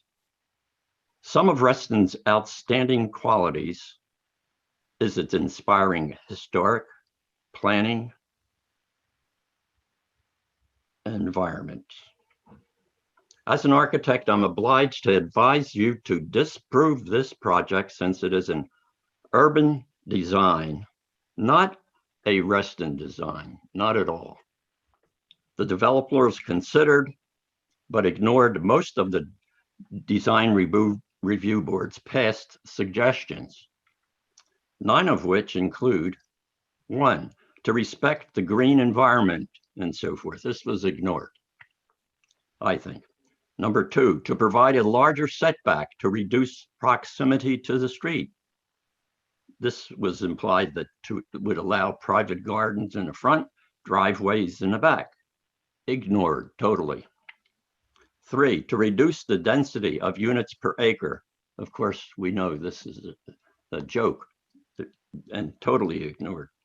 Number 4, to provide inward facing rather than street facing. This was mentioned. Number 5, to harmonize with the surroundings, also mentioned. Number 6, to provide 3D modeling of alleys, sidewalk, driveway, massing, totally ignored. To provide accurate view sheds, these are these renderings, which I suspect are very misleading. And I suggest they should be looked at more carefully because I see, yes, that one particularly, we have cars that won't fit in that garage back there, and trees that are probably 25 years from now. But anyhow, to provide accurate view sheds, and clay renderings, to provide dimensions of AC units, alleyways, sidewalks, and driveways.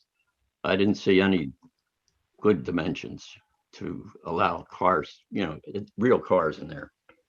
Anyhow, consequently, it should be obvious that this proposal is not acceptable at all. For example, and in particular, those alleys are contemptibly narrow, and 21 to 29 units are in accidents will happen zone from 2 opposite backouts.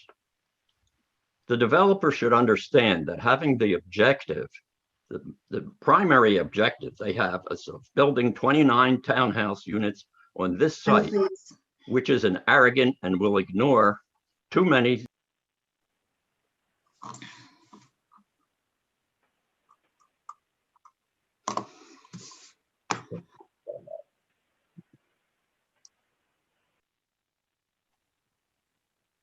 Michael, would you like to move to the? Oh, sorry, I was on mute. I was saying, sorry, John, your time was up. 3 minutes is up. Lee, the next up we have is Lee Nicola. Lee, I believe some of his questions were already answered very thoroughly, but did you want to still go forward with your comments, Lee? No, I was surprised and happy that one of the developers addressed my issues. I don't really need to review them. I think my primary concern is that I want to understand what the modeling is about, and I want to be reassured that the modeling gives us a reasonable confidence that there won't be considerable flooding, not only in Colson Cluster, but on an RA path. Let me just, can I share my screen, or is that possible? I don't think it's possible, unfortunately. It's not possible. Okay. Well, I looked at a map of the whole region, and south of that project is a stream that goes into Lake Ann. It's the significant tributary of Lake Ann and part of the Difficult Run watershed. So I'm going on record as saying that I'm concerned about flooding and the modeling that's been done. I don't think the issue of how the slope is incorporated into the modeling has been addressed. But in any case, I've gone on record as saying that I'm concerned about these things. If in 10 years' time we have a major flood and the RA path gets washed away, or one of my neighbors' houses gets flooded, there is in the official record of this project several people who questioned whether it was advisable strictly from a hydrologic point of view. And that's pretty much all I want to say. Okay, great. Thanks, Lee. Next up, I have Scott Pringle.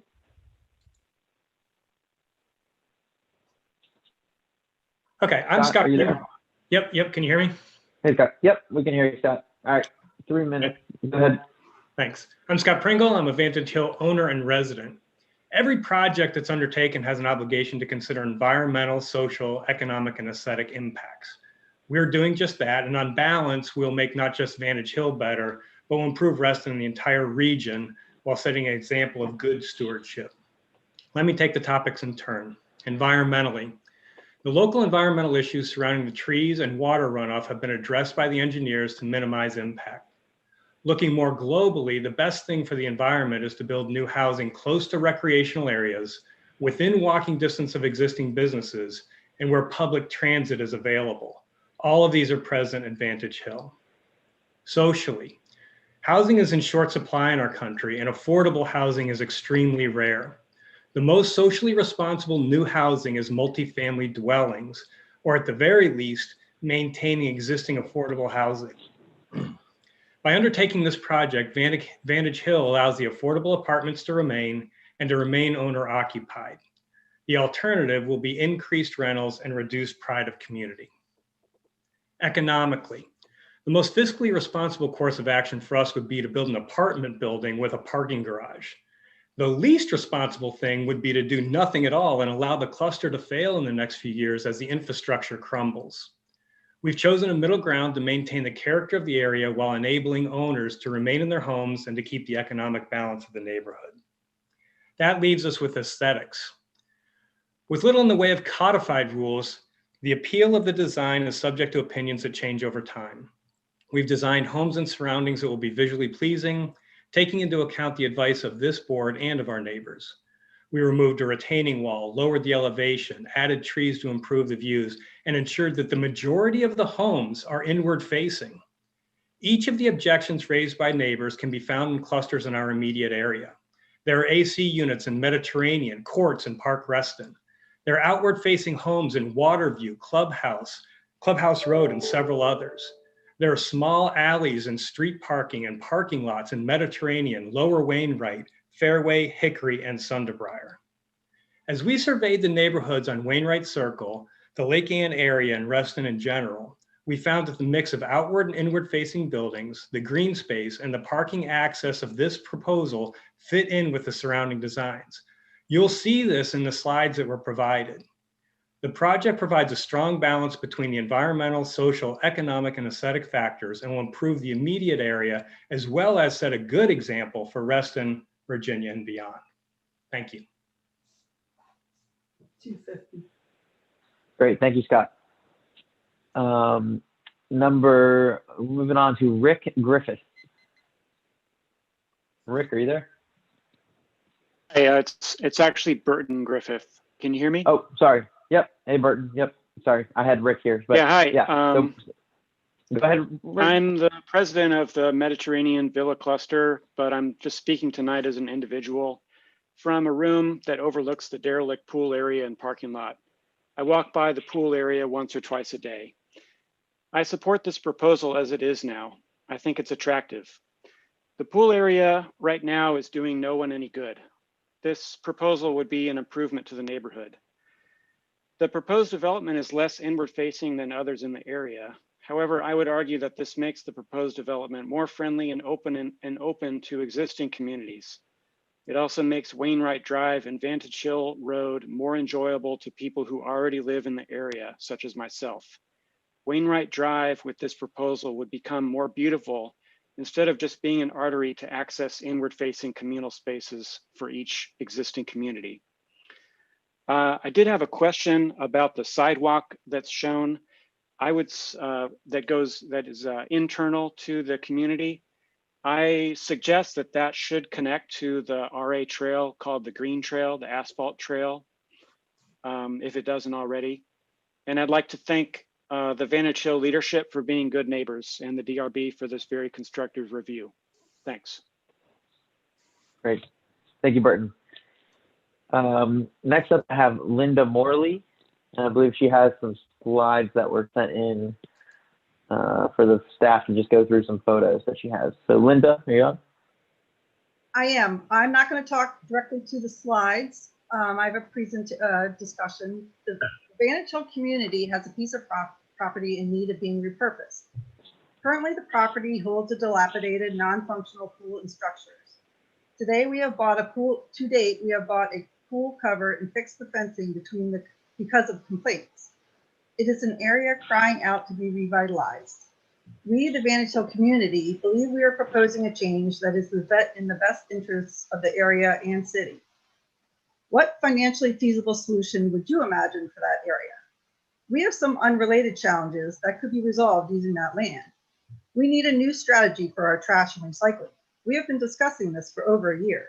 The pool area would be convenient as a trash and recycling pickup spot, but perhaps that would not be ideal for the surrounding neighbors.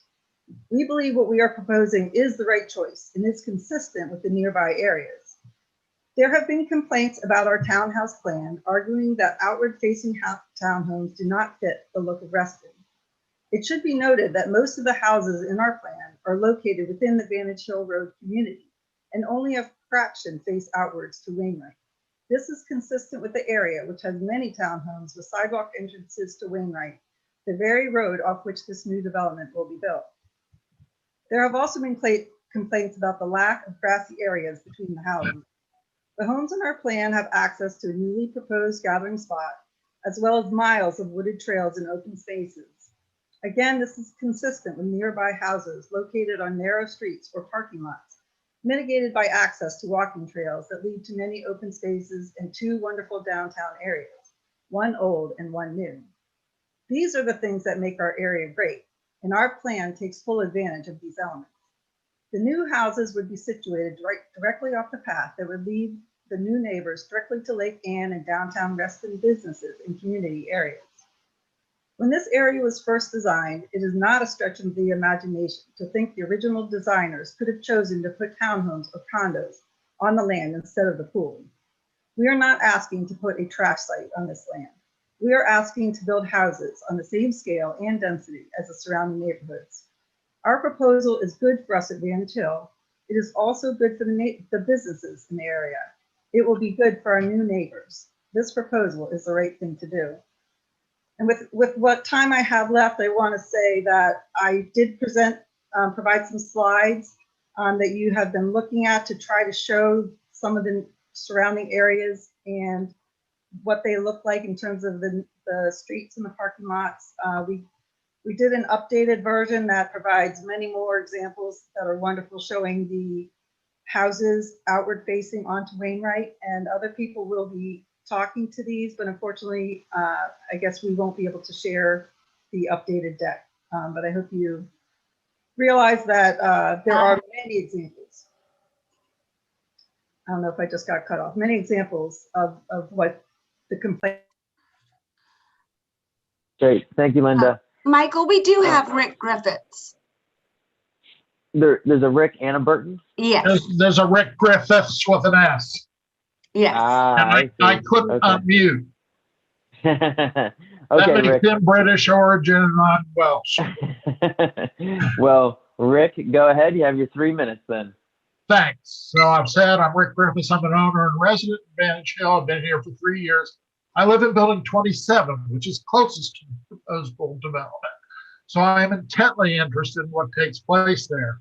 But I also want to point out some ways that the full development will help adjacent neighborhoods.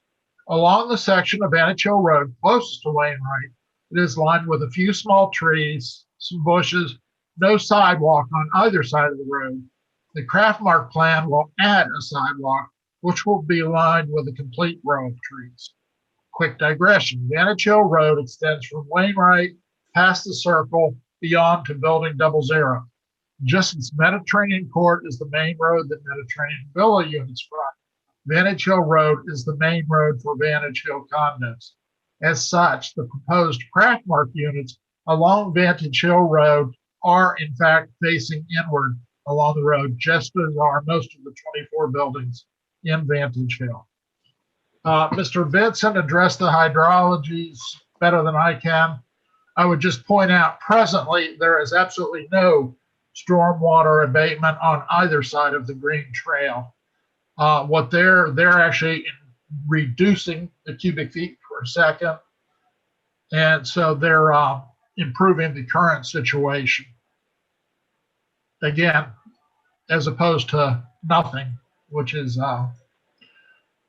okay, a nearby neighbor wrote that they hope that certain trees could be preserved, not knowing their exact location. I cannot answer the question. The bad news is that many of the trees planted between the sidewalks fronting the pool fence are in jeopardy. The 6-foot drop to the fence results in mature trees having nowhere for their roots to grow on the downside. Lacking any root support on the downhill, as these trees are maturing into large trees, they begin to fall over and must be removed. We had to cut down 2 about 2 months ago, and more are likely to perish. That means that border of trees is going. We will replace these trees, just not at this location. The good news is that Craftmark eliminates this drop off and 2 rows of trees will be planted. And that's about it. I thank you for your time. Great, thank you, Rick. Next up, I have Cassandra Englund. Yes, I am here. Hi, Cassandra. All right, so hi, y'all. So I'm just going to start by reminding you all at the last DRB meeting, I was really trying to understand what the look of Reston was. I searched the DRB website. I wasn't really able to find anything that articulated that. So I reached out to Lisa for a better understanding of this. So a quick summary for those of you who have not been here recently, our neighbors Colson cluster, the townhomes are different shapes, sizes, the front doors face parking lots, carports, backs of other townhomes, and even to have addresses that face Wainwright. Their colors are a really nice break from the traditional browns, and they range from brick to pastels, including mint green and baby blue. Vantage Hill is your traditional garden style condo with brick fronts. Quite frankly, it's very dark and gloomy and out of date. Our neighbor's Mediterranean Court is a European style development, which is unique to this area in general. Some of their, sorry, I hear background noise. Wainwright, so the Mediterranean, they have front doors that face all the streets, but most have walkways keeping a fence keeping their entrance private. While I believe all of their homes do have garages, not everybody can actually park in their driveway given the design. Therefore, a good number of the residents are forced to park in the street. Wainwright cluster townhomes all look very similar. Some face each other, some face parking lots, and other face carports. One of which is at least 90 feet running parallel to Wainwright and creating some type of wall or division. Our developer has gone out of the way to look at townhomes in the Reston area, focusing on ones that are near us. When you look at this design tonight, please make sure you're thinking about our neighbors, specifically those within a mile or less than a 15-minute walk. They have done an incredible job finding ways to incorporate 5 decades of architectural change into this design. I ask you all to think about some of the communities near us that look similar, feel similar, and yet were built in many different decades. Governor Square, Charter Oak townhomes, both were developed in the late 60s. The Sunderbriar townhomes were built in the late 70s, followed by the townhomes at Waterford Clustered were built in the late 90s. Not only have they been able to incorporate the elements from all of these, they've found a nice way to fit in with us directly. Furthermore, they've moved the townhouses back at the request of the DRB, which is actually significantly further than many of our other neighbors off of Wainwright. They've incorporated great parking, direct access to the trails, and have added a nice communal area, which is not common for all of the neighbors off of Wainwright. To me, the most important aspect of this, they have done this without barriers, walls, and actually feels open and friendly to our Wainwright neighbors. That's all. So Linda Great. also Thank you, has Cassandra. pictures that illustrate these too for us. Great. I think the staff scrolled through a couple of those earlier. I got a couple more people on here. Parker Gallagher. Good evening, Chair Wood and members of the Design Review Board. Can you hear me? Yes. Thank you for the opportunity to speak with you tonight. There are 4 ways the proposed Vantage Hill design is consistent with the clusters in our immediate neighborhood. Please note I emphasize our neighborhood. I'm careful not to bring in examples from farther flung parts of Reston.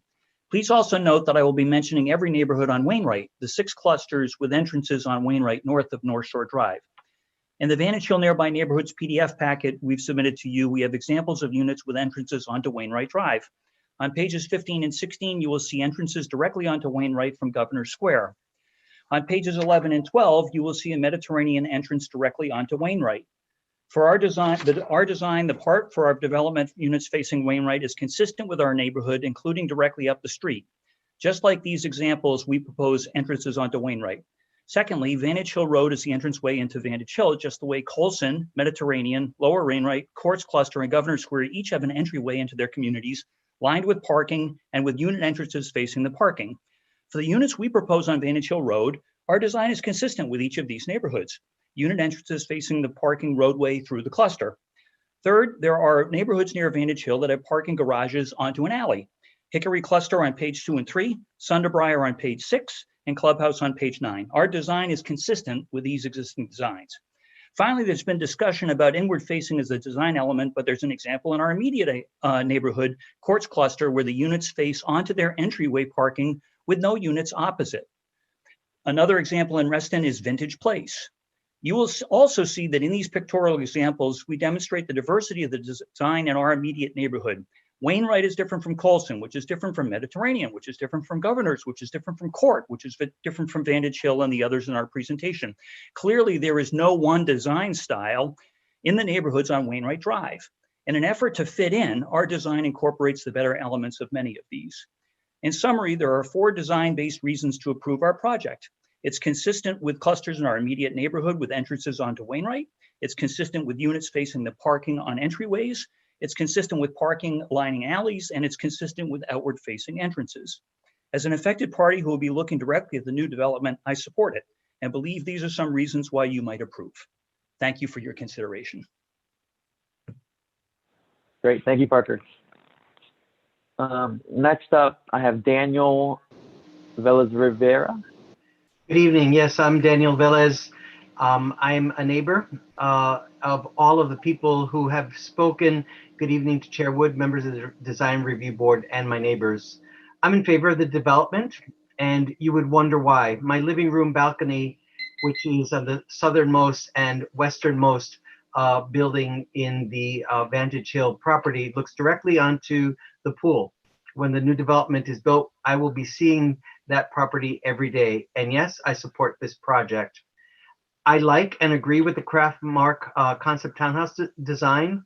And we have 150 diverse owners here in Vantage Hill, and the majority have approved that this go forward. You know, a lot of conversation has happened tonight about the neighborhood and neighbors, and especially the word community. The Vantage Hill community, the 150 neighbors, are relying on a project like this in order to make our community longer sustainable.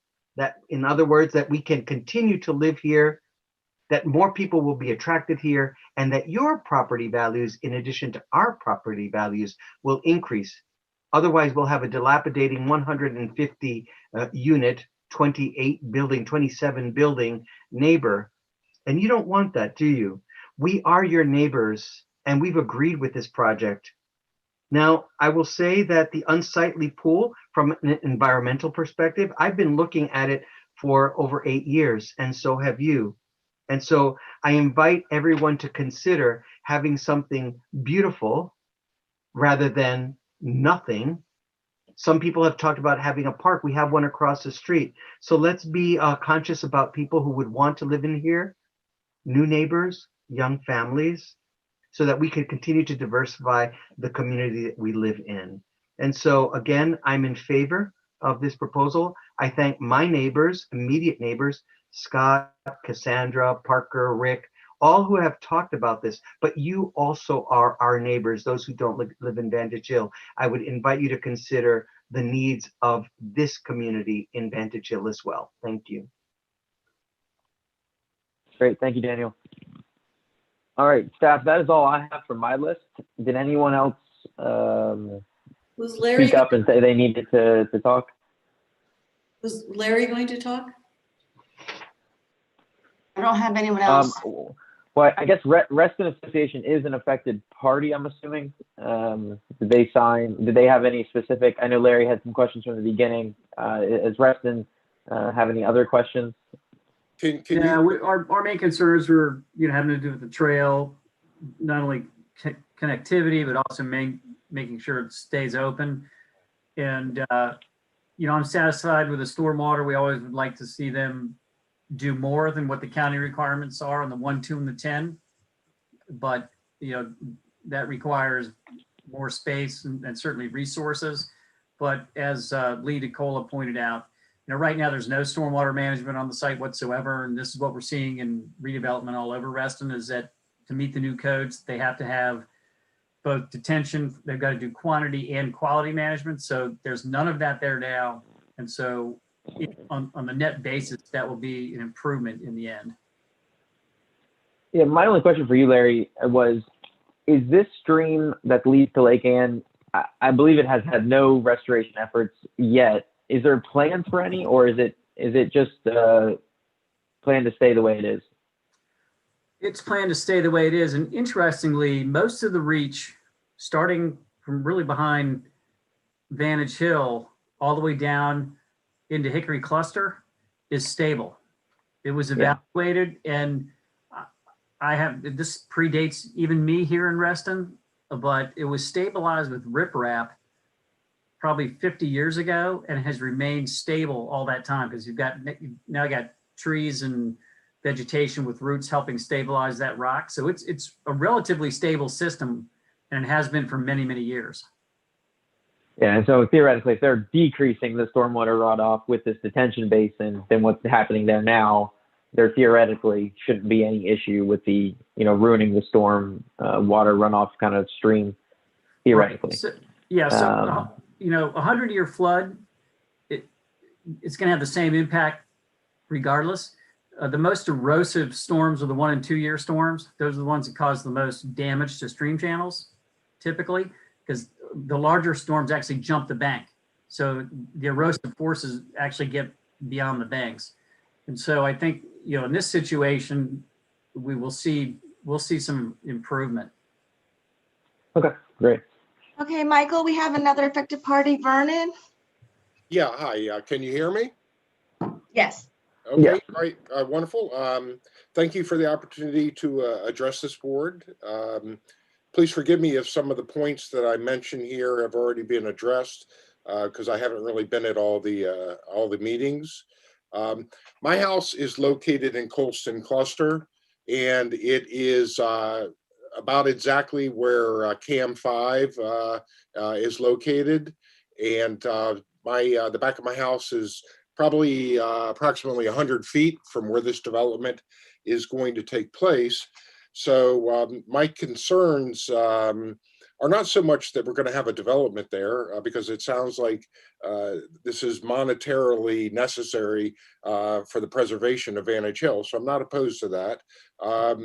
But some of the things that are of concern is that it's my understanding that there will be outside compressors on these houses, where everybody else in the area here, or in Colson anyway, is on the relax system, which doesn't make any noise. So I'm interested to know what the decibel level would be of these outside compressors, and it would be great to have the brand name and the model number so I could do a little research on that. Another concern is the total estimated time to develop the property. This is going to cause some disruption to the people in my row, especially. There's going to be large trucks coming and going, and construction equipment, people with hammers and whatnot, a lot of noise. Because of COVID, I'm working out of my house, so I am concerned about the noise. And how long, would this construction last? Are there any limits on the hours of construction? And another thing that I did not see addressed in this presentation is what type of lighting will be on the outside of these homes, and any community or walkway lighting, as that might increase the the light levels at night in my row. And those are all my points. Great, thanks, Vernon. All right, so assuming no more affected parties, we can go on to board members asking any questions for the presenters. I will just go around in a list, and we'll kind of start talking this through. So first, I will start with Mike B. Thank you, sir. Thanks to the applicants for coming back to us with so many more additional details. I really appreciate it. I think it's really great, all the details that you were able to bring forward. I think we've touched on a lot of these things already. I just had a question in terms of your development of the stormwater management site improvements. I see we've got sort of just blocked out the detention area. Have we gotten further on that? Is it going to be a retention pond style thing? Is it a below grade sort of chamber storage and then subsequent dissipation? Maybe we're not even that far down the road yet. I'm just curious. I can, this is Aaron Vincent. I can speak to that. We are relatively early in the process. We are hopeful that this group will agree in concept that we can move forward. In the event that we do, we'll develop the stormwater solutions further. But the short answer to your questions regarding stormwater are that the majority of the facilities, especially the large central facility, will be underground. And so that will be located under our common community open space. And just to give you a sense of how big that is, the open space area that we're proposing is somewhat in scale with some of the larger areas in Wainwright that Mr. D'Antonio showed us earlier. And so there's plenty of room there to put a detention facility under there and still have a usable area. It seemed like it. I saw it kind of graphically depicted there. I just wanted to ask if we were far enough down the road to see what you were thinking. So appreciate that. And then the only other thing was, again, thank you for the additional details, the lowering of the grades and the elimination of the retaining walls. It's great. I was just curious as I was listening and viewing the updated sections and details. Actually, staff, if you scroll down to the final page, it's section B, runs north-south section, and then behind, there you go. They're showing still a drop in grade along station. I guess that's 11, call it 1180. behind unit 17. I'm assuming that just needs to get updated, but just to. We'll take a closer look. I mean, we will drop a few feet in grade there to tie back into existing, but we've got some flexibility there. We've tried to hold a somewhat hard line back there to make sure we're maximizing tree preservation, but we can certainly take a closer look at that. Awesome. Well, thank you again. That's it for me, guys. Thank you again. Great, thanks, Mike. Sanjay, did you have anything? Yeah, I mean, firstly, I want to thank the presenters today for coming back with schematics that have certainly taken into consideration some of our previous comments. And I see that there's a different grading plan proposed here. My question is, what is the max height of any of these units from the street surface or the street level? Would you have any thoughts on that? And what's that angle at which that height occurs?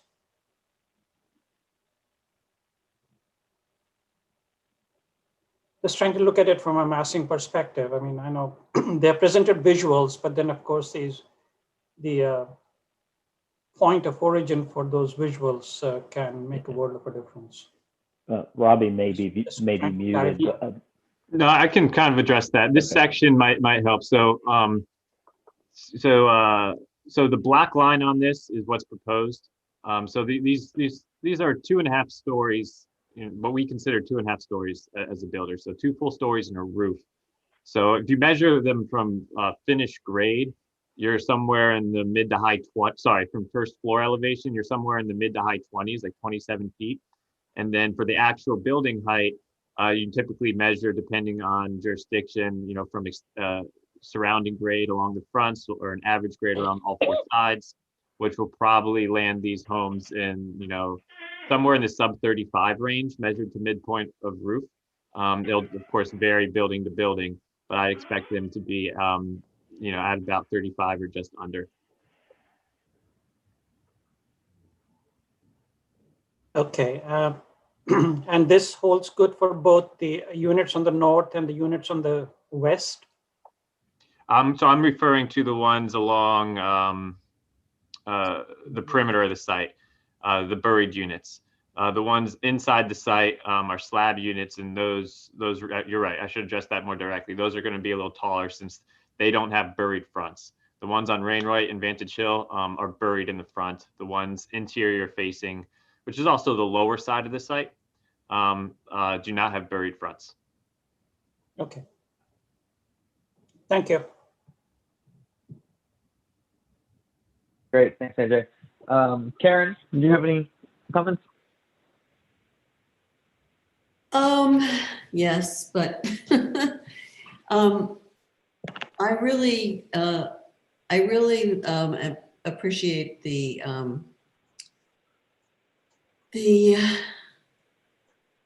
interest in sorting out all the things that need to be sorted out for this project. And I think that it's bearing fruit, and I think that I like the simplicity of the architecture, and I think it's coming together.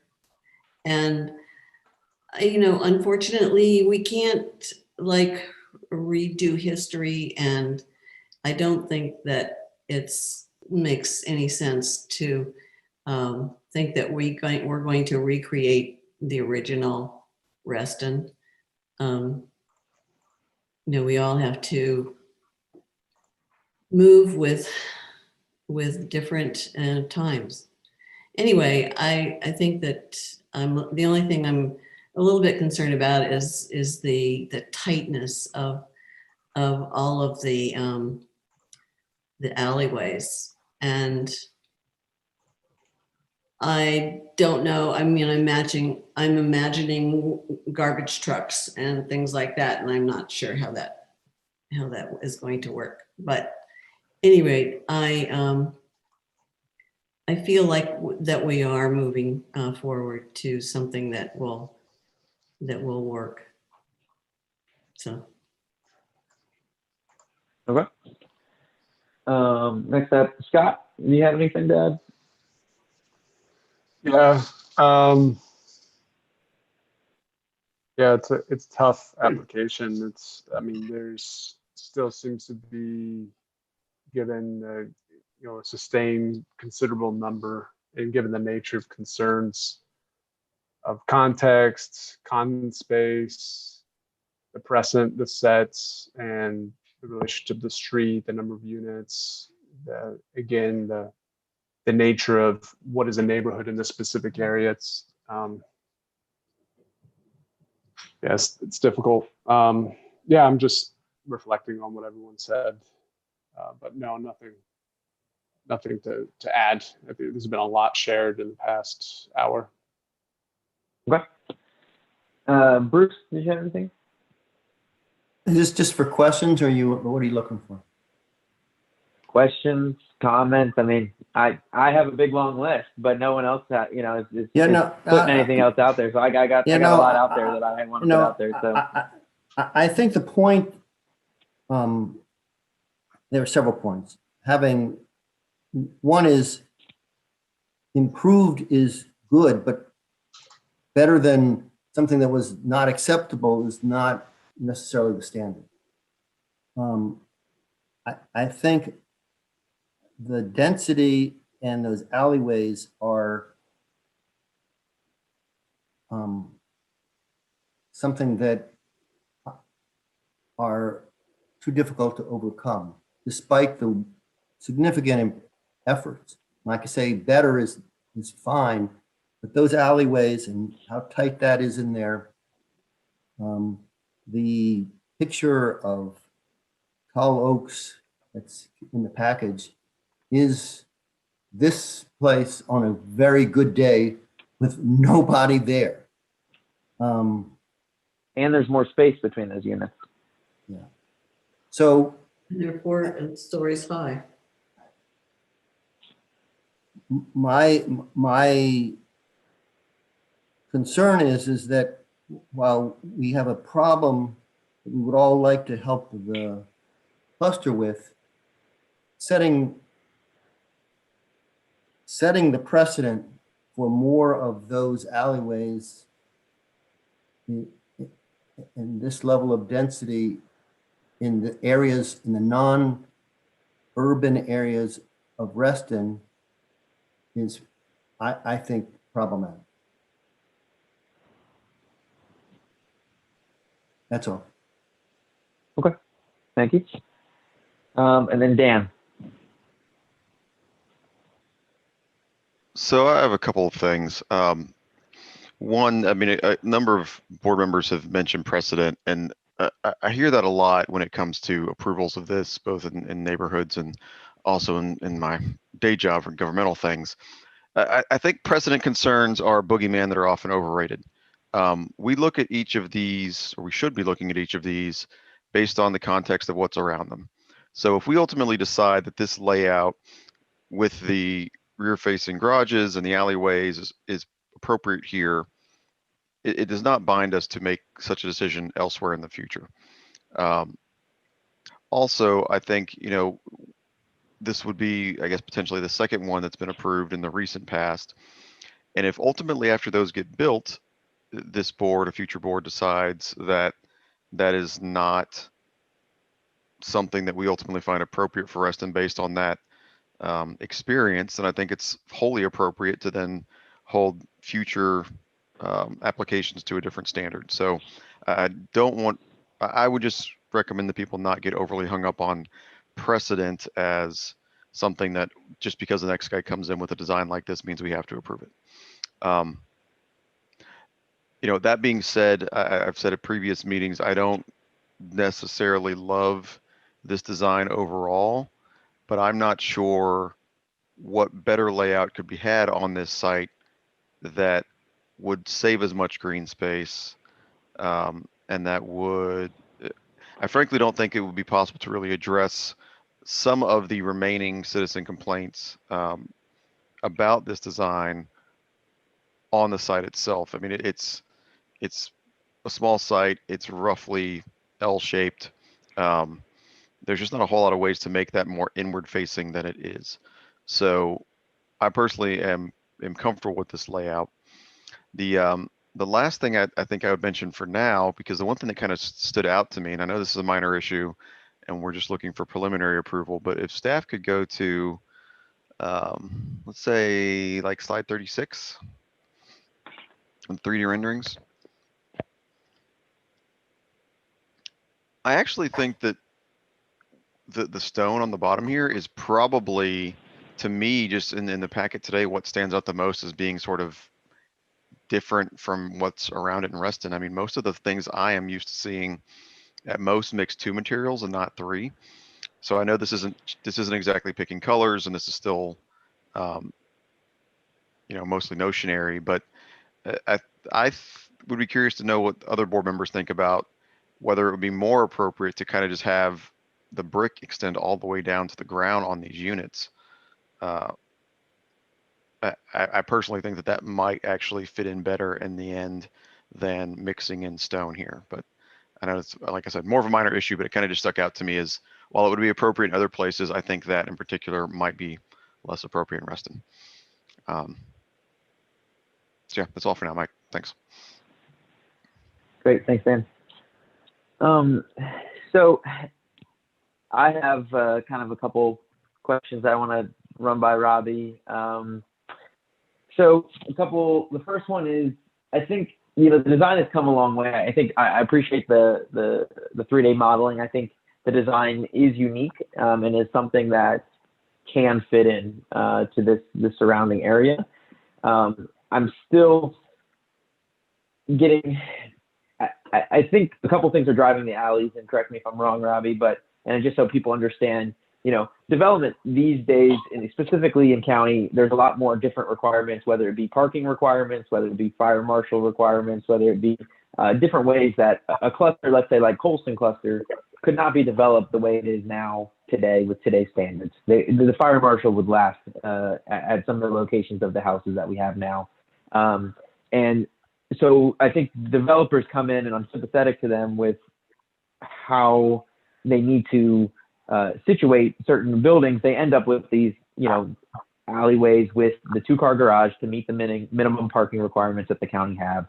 And it's almost inevitable, which is, you know, it's a little unfortunate, but we've tried to work with them. But Robbie, am I correct? Kind of that's where it's driving this design site plan is really kind of standards for county requirements and meeting their certain minimums, and kind of how that all shakes out.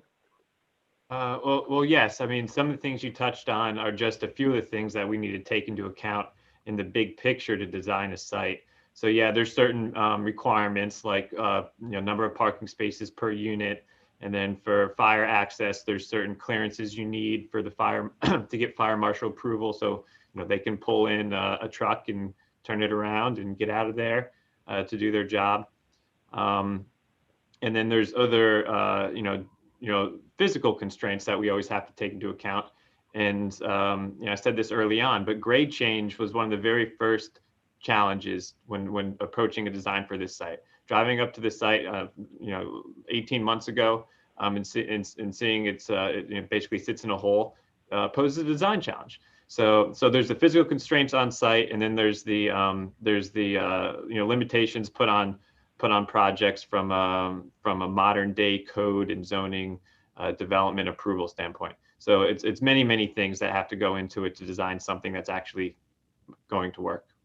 And I would also add to that, Robbie, that tree preservation was a big driver for us. There's, we tried to make this development as compact as possible. We wanted our footprint to be as small as possible, and this unit type and this approach helped us to get there. Yeah, thank you, Aaron. That was important. When we first met with Vantage Hill, some of the constraints they put on us early on was saving the mature tree canopy in the southeast corner, and trying to limit our development as much as possible to the areas that were already developed, which was one of the reasons we created that slide that showed you the overlay of the developed area it's not on this presentation, it was the previous DRB presentation, but the north side of the site is entirely paved parking lot.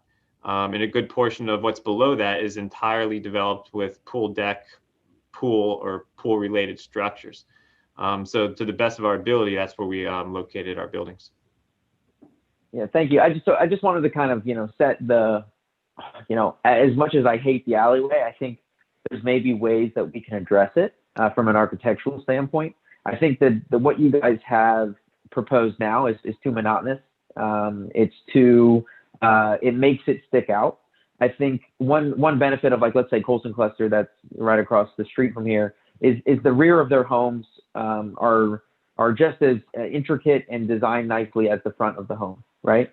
And so maybe there's a way that we can, I think rows 1 through 8 have pretty good undulation and different ways that we can maybe wrap some of those materials around. Maybe all the end units are all masonry, and we don't, and you make them look like they're kind of bookends to the townhouses rather than kind of creating them and being one of the same on the back face. Maybe there's a way to alternate balconies, or maybe even get rid of these balconies, because to be honest, they're completely useless usually. And maybe there's a way to maybe set them inside the face of the building. We go back to the Tall Oaks picture. All those balconies, they're so useless for where they're located and what someone might use it for. Maybe we work on a way to do an inset balcony, or if you look once again at a place like Colson Cluster that does have balconies, they vary, but they have a purpose. And maybe it is just a simple sliding door and it's just simply to go outside and get fresh air, but there's not just a string of them over and over again to make it just create this big black massing of balconies down the aisle. So I think there's certain ways that we can design this alleyway to be maybe more frontward facing with aesthetics of the actual looking of the houses, to help make it not appear as much of an alley, and make it appear a little bit more like it's the front of the home, or a second front to the home, or something in that regards. And maybe we can work that through when we go through the material selections and that fun stuff. But 1 through 8 does have some nice undulation, but then if you look at the rest of them, they're all pretty flat across the back. And that's really going to be a challenge when it comes to these balconies and how usable they are, and how these spaces are just going to be siding, and it's just going to be very monotone of black and white going all the way across. And I just think we need to introduce some other materials. We need to try to make these things a little bit more appealing from the rear side, because I do think it's important. Just, the reason why I asked for camera number 5 is, you look up this alleyway here and you just see siding and black balconies. That's all I see.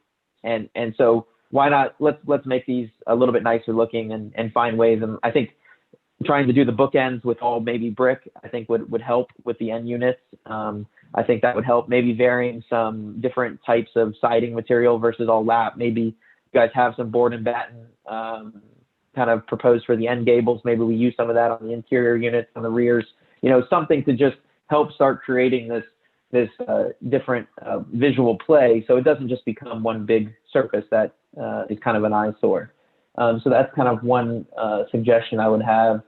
The other things are kind of issues that I don't know how we resolve, but everyone says, well, this community, I think the reason why everyone has been trying to force these units to look inwards, or at least a lot of the community members, is because these units end up having no green space of their own.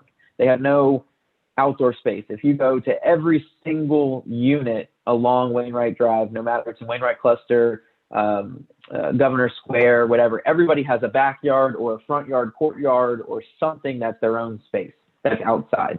And these inherently are not going to have much of that. And I think that's one of the downfalls of the density. I think the community gathering space is nice, but it's only one little space, and it's not, each person is not, it's not their own. I like being able to go out in my backyard and have a barbecue. I mean, where are you going to do that on this property? There's just nowhere for anybody to even just sit outside and have a meal with their family. And so that's a little of a drawback in my opinion.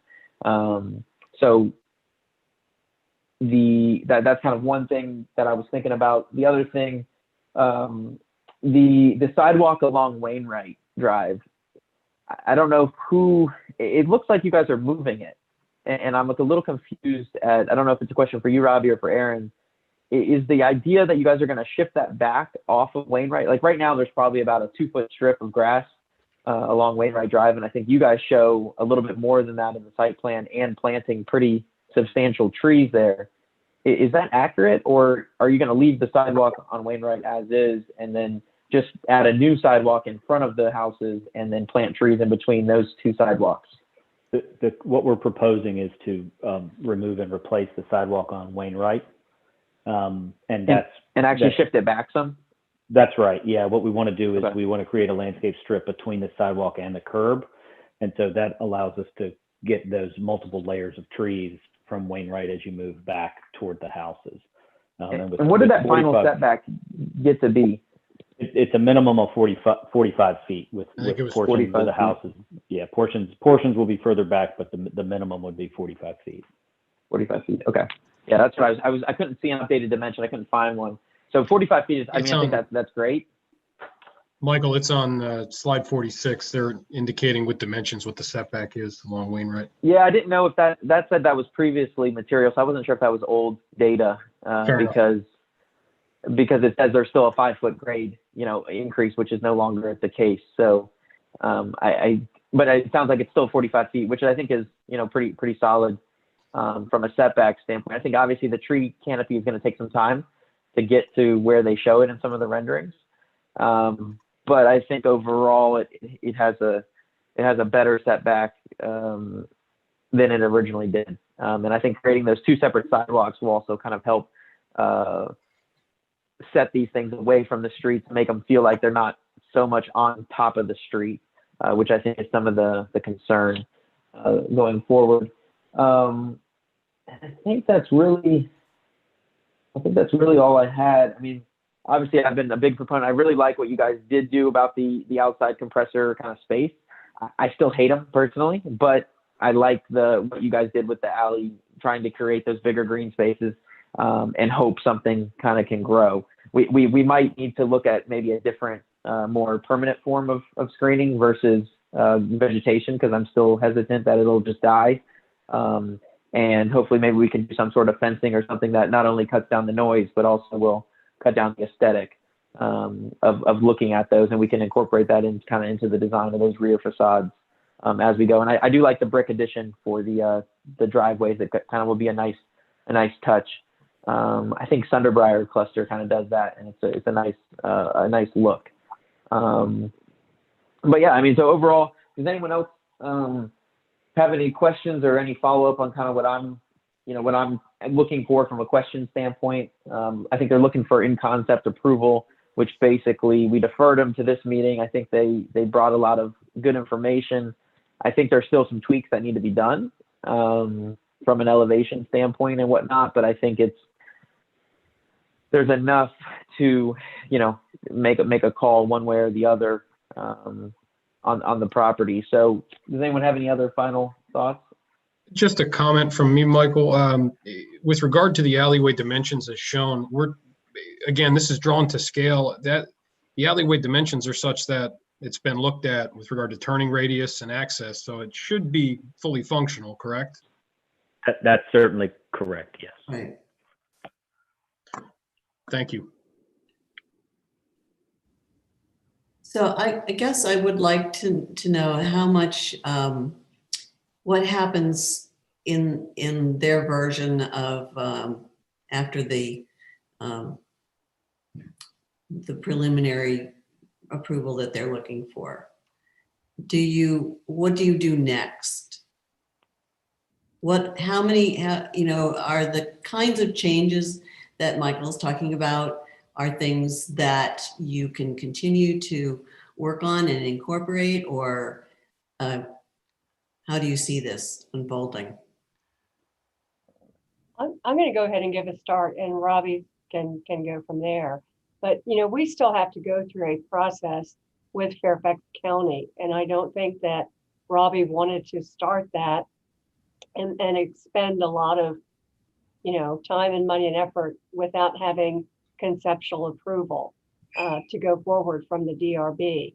So I think that next steps from here would be to continue to work on our plans, but file what I believe will be a proper condition amendment development plan amendment with Fairfax County, start working through that process.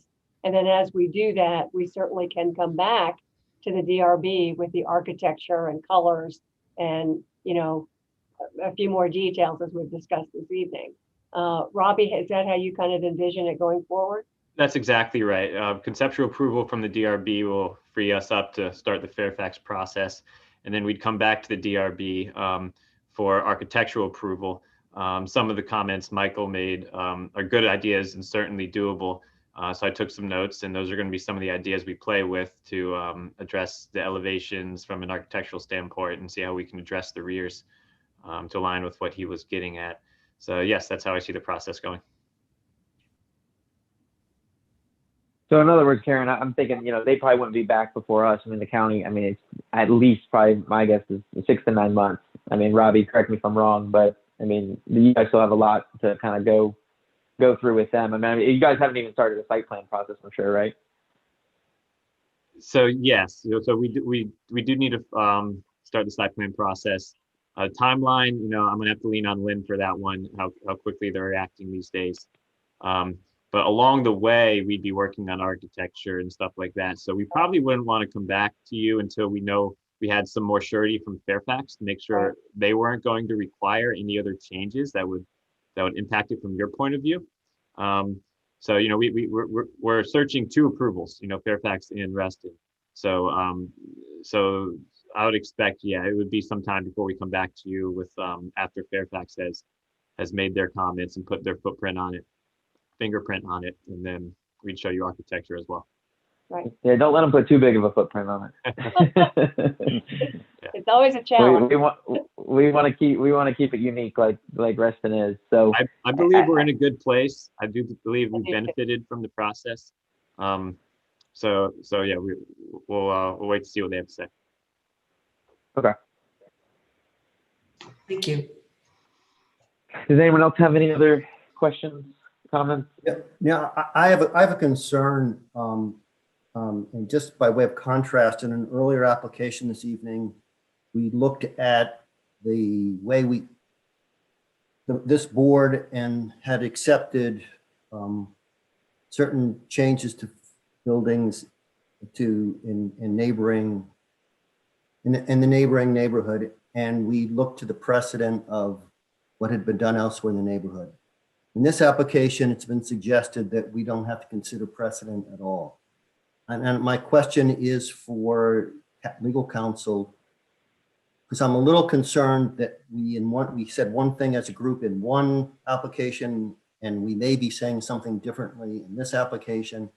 And I'm a bit concerned about how we're supposed to apply ourselves here if we're not considering consistent application of the guideline.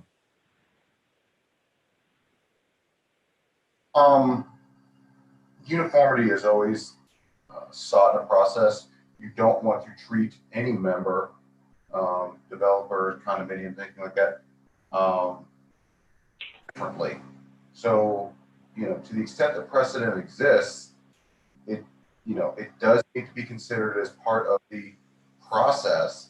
Now, how much precedent there is going to be a case-by-case basis, but you can't have, let's just say, your cake and eat it too. You know, this body either considers precedent or it doesn't. And it has to be equal and uniform across the board in its processes. But Tony, so design is inherently judgmental, right? So it's going to change from application to application. So let's say, you know, Bruce, are you worried the precedent is that an undeveloped or a developed piece of land, which this was, is being redeveloped as part of a cluster selling off part of their land? Is that the precedent you are concerned about? I was really concerned more specifically about that alley structure, and because the applicant in the first presentation said that they used tall oaks as a guide in this design, and I'm troubled by that design. And and I'm troubled that it's being reinforced here. And that was the precedent that I was concerned with. Gotcha. And that Yeah, it would be more difficult for this board to address that very similar design. I guess what's so tricky, Bruce, is again, that, you know, let's say, my thing is, let's say we had all these townhouses faced inwards, right? And they all had single car garages with single driveways. Problem is, county still requires 2 spots. And so to fit that, they would then need to have a much bigger parking surface area or something. And I guess it could be done. It could be something that's where I was pointing them towards Sunderbriar from the beginning, because I think Sunderbriar is a good example of how it can be done well. I think there are ways that you can look at it. It's done poorly sometimes when cars are parked. You know, nobody ever uses their garage to be parked in, so they always end up parking in their little driveway or whatever it be. But I do see what you're saying with the precedent. I still think it's a one-off. I still see it off. Let's say if it is approved. I mean, it's a fine line. I see what you're saying. The more I talk to myself about it, but yeah, I don't know, Tony. What do you think on that? So precedent is an evolving situation, and you look at our court systems where, you know, general laws were precedent at one time, and they've evolved. The question is, you know, if there is precedent, is there a substantial reason to deviate from that precedent? You know, Michael, you just said that there are evolving county laws. That might be something to consider. The point of the matter that I'm trying to make when you say, you know, you can't disregard precedent, it must be considered, that doesn't mean it rules the day. You know, if there are, you know, you got to look at the totality of each picture. What I'm saying and what Bruce asked me is, can we just willy-nilly treat applicants differently? And the answer is no. You need to follow the process, look at all of the circumstances, including precedent, when you're making your decisions. And if I could just add that I wanted that clarification so that no one would ever question. You're going to have to look at this application on its own right. But I wanted to make sure that it was well understood that precedent is a significant element in our deliberations. That was number one. And then applying that in this situation, specifically, I was saying that the precedent that I am concerned with is the alleyways, and which I see this as, I thought it was unacceptable urban design, not suitable for this area of Reston. But that's my judgment on this. But my point about it as being precedent is, if this was if it's accepted in Tall Oaks, and the Tall Oaks design is going to be used here, which the applicant said that first time out of the box, then we're going to have very much harder discussion if someone brings this kind of design to us again. So I don't care for, I'm concerned about the design, and I'm concerned that now we're perpetuating. I mean, my feeling is that when you look at Tall Oaks, it's the same concept, but the execution is radically different. And not only that, this isn't the same scale. It's not the same height. It's not the same anything. And we're going to have, this is going to keep coming back. This concept is not going away. And we're going to have 30 townhouses up by that new elderly housing project. And I don't know what's going to happen with that, but I'm just saying, this is something that we're going to have to deal with. I think that's exactly correct. And I agree. Like, the Fellowship House will have townhouses coming soon. So, you know, it is a good question, Bruce, for sure. But we did address, let me say this. There was a lot, a Fellowship House and those townhouses, we did a lot of work to avoid some of what we're seeing here. There's already a preliminary plan for this, Bruce? That was part, I didn't remember that as part of the bigger development. Maybe it was after my time joining or before my time joining. We spent a lot of time. The townhouse development there is completely reimagined through a number of sessions. I mean, I don't want to take us too far down. Right. I'm only saying that in terms of this design in this part of Reston, I find it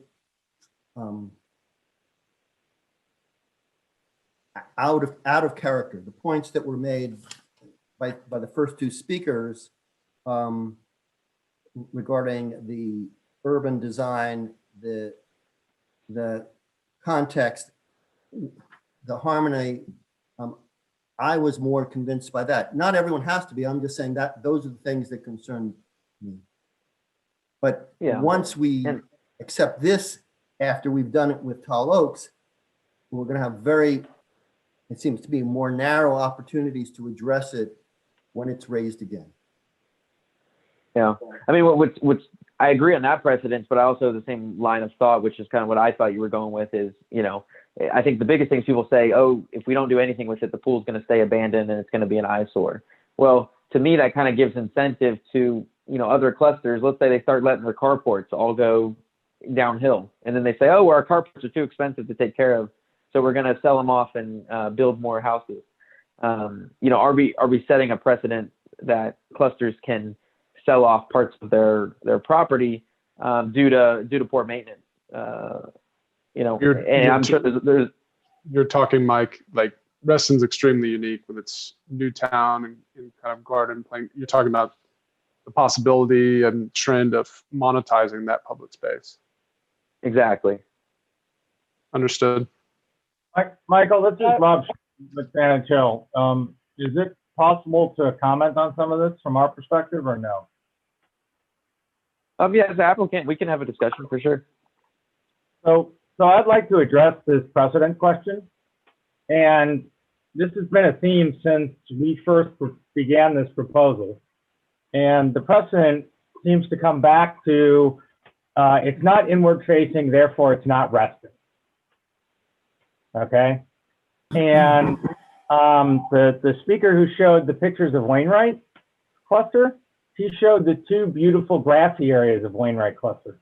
What he didn't show was the gigantic parking lot that's in Lower Wainwright. Okay, with the houses that are literally front doors 1.5 feet, 2 feet away from that parking lot. Okay, there's not a community feature in sight for at least a third of the units in Wainwright. Well, okay. Rob, just so I can interrupt you, I'll be full disclosure. I used to live in Lower Wainwright. That big open space, it basically acts like a cul-de-sac. I mean, kids play, ride bikes, whatever. It's way different than a road. Just as full disclosure, that's yes, it's not the most pretty space, but it is usable space. But you can continue. It's absolutely usable space. But the space behind all of these houses that are being proposed here, these townhouses, those giant open space that's between the lower units that are down near the trail and the existing Vantage Hill building is a giant green open space. Okay, that was one of the design goals, was to create a giant green open space here. Okay. In addition, you've got Hickory Cluster, which was one of the original and keeps being brought up, and rightly so. It's a great set of buildings. Okay. Those are very much urban looking buildings. And if you go in right when you come in Hickory Cluster, all of those buildings on the left are just as tall as these are going to be. They're 4 stories practically. They've got carports underneath. Okay. And it's an alley. That shot right there. Okay. That's an alley. That's that's not a suburban nice. The point is, and it has architectural elements to break it up, which I think, Michael, you brought up is a good thing to do, right? But yeah, precedent is a two-way street. There's plenty of precedent for what's being proposed here. Sunderbriar has very tight curves, alleys, very short driveways, okay? Precedent is a multifaceted street here, I think. Yeah, and I agree. And just to point out, Hickory, and this is kind of my point with Hickory and Sunderbriar, is that Those do have inward facing homes though, and they do both all have backyards, right? So they do all have outdoor spaces. And what's unfortunate with the rear load townhouses, with inherently you end up getting no personal space in the rear of the home.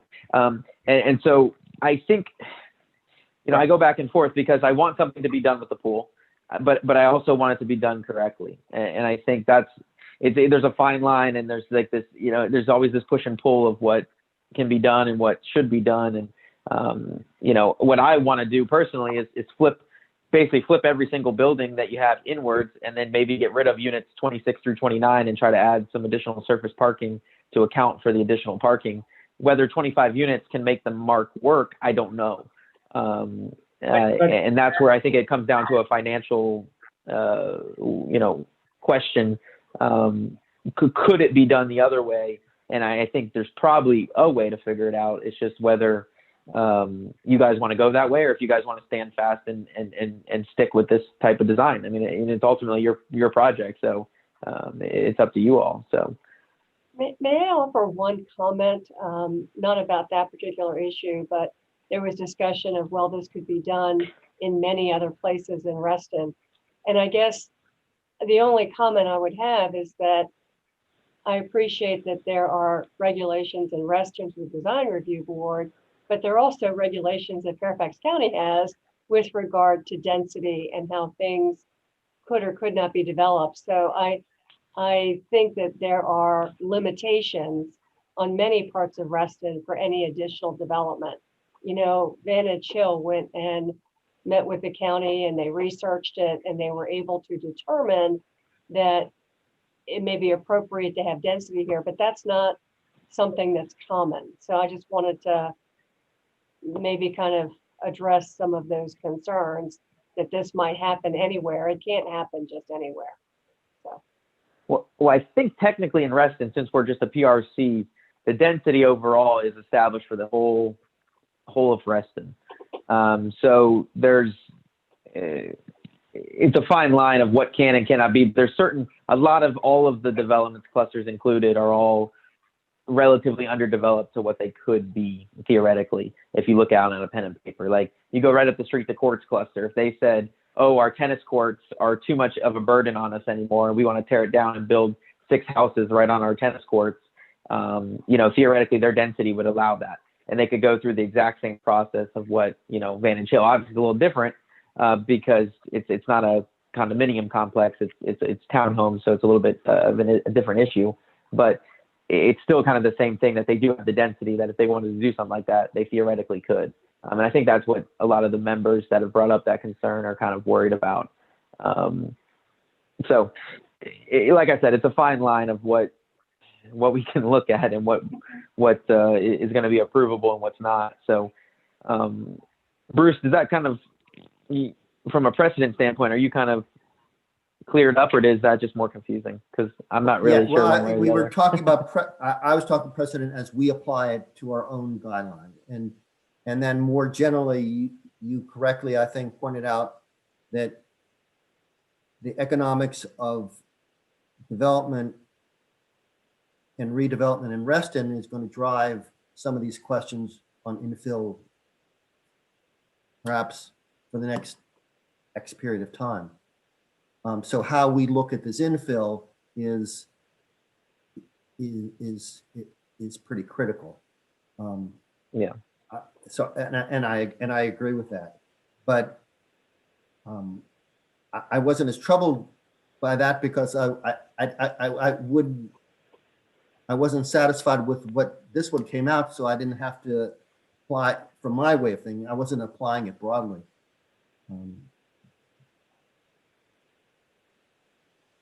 But it's pretty evident. It's a picture, and it's beyond the DRB to perhaps to the Reston Association more generally, how it wants to approach the infill beyond just using the design guidelines to address it.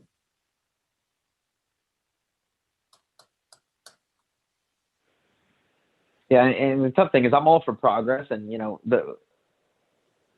in reference to design and how things were once done to how things are done now. I think they can be improved, but I think that's the key, is that they have to be improved still within our guidelines. And I think that's one of the trickiest guidelines that I see, is to preserve, open space for, residents, to enjoy. I want to pull up, I don't have my guidelines in front of me, but I know there's, it's very important on that kind of green space for people. And when you have not even your own backyard, I think it really makes it hard to kind of have that own kind of green space of your own. It is where it is, but does anyone else have kind of any other thoughts, any other ideas, or want to make a motion, or how they want to progress? I just wanted to say one thing, that Yep. in my experience where we've had these issues, we were very successful where we were able to finally get it to something that really felt good with our guidelines. And that was near Fellowship House. And maybe because I've been on here the longest, where we've had the most trouble is where we are trying to make, and all these are distressed situations. And the distressed situations, that's when it's hardest to deal with this. And so we've had one very good one and one not so good one as far as I'm concerned. But the distressed situation, as this one is, shouldn't necessarily be the deciding factor. That's what I learned from Tall Oaks. We want to do something for this Vantage Hill, but I'm not sure that wanting to do something just okay is the answer. Lynn or Robbie, from a financial standpoint, is 29 units kind of the magic number you guys need? And I'm sure you'll say yes, but is that kind of what you need to help Vantage Hill get enough funds to be able to do what they need to do?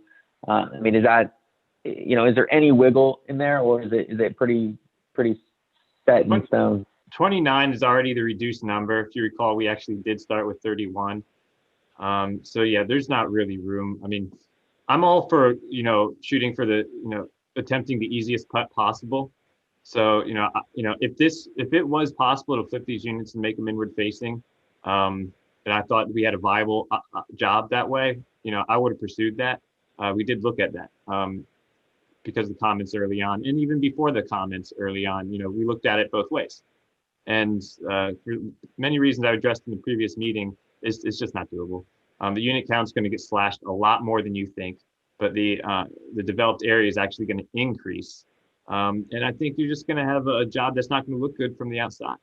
So I truly believe this is the way the site needs to be developed to make it a viable job. And again, if I saw another path, I would be taking it, because I like short putts. But I think this is the only way that the site can be developed. Okay. And that's where I go back to where, I've had all these thoughts in my head that, it's a very personal to me. I've disclosed I live in Colson Cluster. I mean, I'm right next door. It's not like, I'm far away. I used to live in Wainwright Cluster. So this community is very important to me.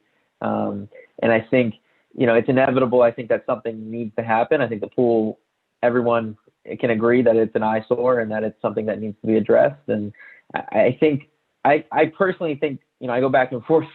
I think we're close. I think that the making the rear elevations to feel more like front elevations, I think, will be a big way to help make these things not stand out and be a standout in the community, but also, actually be a positive for the community and be a desired place to live. I mean, this location cannot be beat. So I think it is a prime spot, and I think it deserves prime architecture. So I think you guys are we're certainly open to the comments you made earlier regarding the rears. Yeah. So when we come back in front of you next time, I would have more information. I would make an attempt to dress up the rears like you've suggested. So we're certainly open to those architectural comments you made. Great. All right. Well, we've we've hashed out a lot. We're going on 2 hours or so for this application. Does anybody have a motion or any other kind of thoughts? That once again, they're looking for concept approval, which does mean that we can still, from an architectural standpoint, we can have them alter facades still, materials, we can have them, change color schemes, we can work with them in those regards. Really what concept approval is going to do is set kind of the site plan in stone, so to speak. The county might want to adjust a couple things here or there maybe, and obviously they would bring those up if those came true. But that's essentially what the concept approval, kind of the density of the height and the spacing. So does anybody have a motion or anything? Mr. Chair, this is Dan. I would move that we approve the application in concept only, with the recommendation to consider removing the stone that is shown, as well as to improve the design of the rear facades of the buildings, as has been discussed. I'll second. It's Mike B. We have a motion and a second. Is there any further discussion? The only thing I would add, personally, I'm not totally against the stone. I don't know.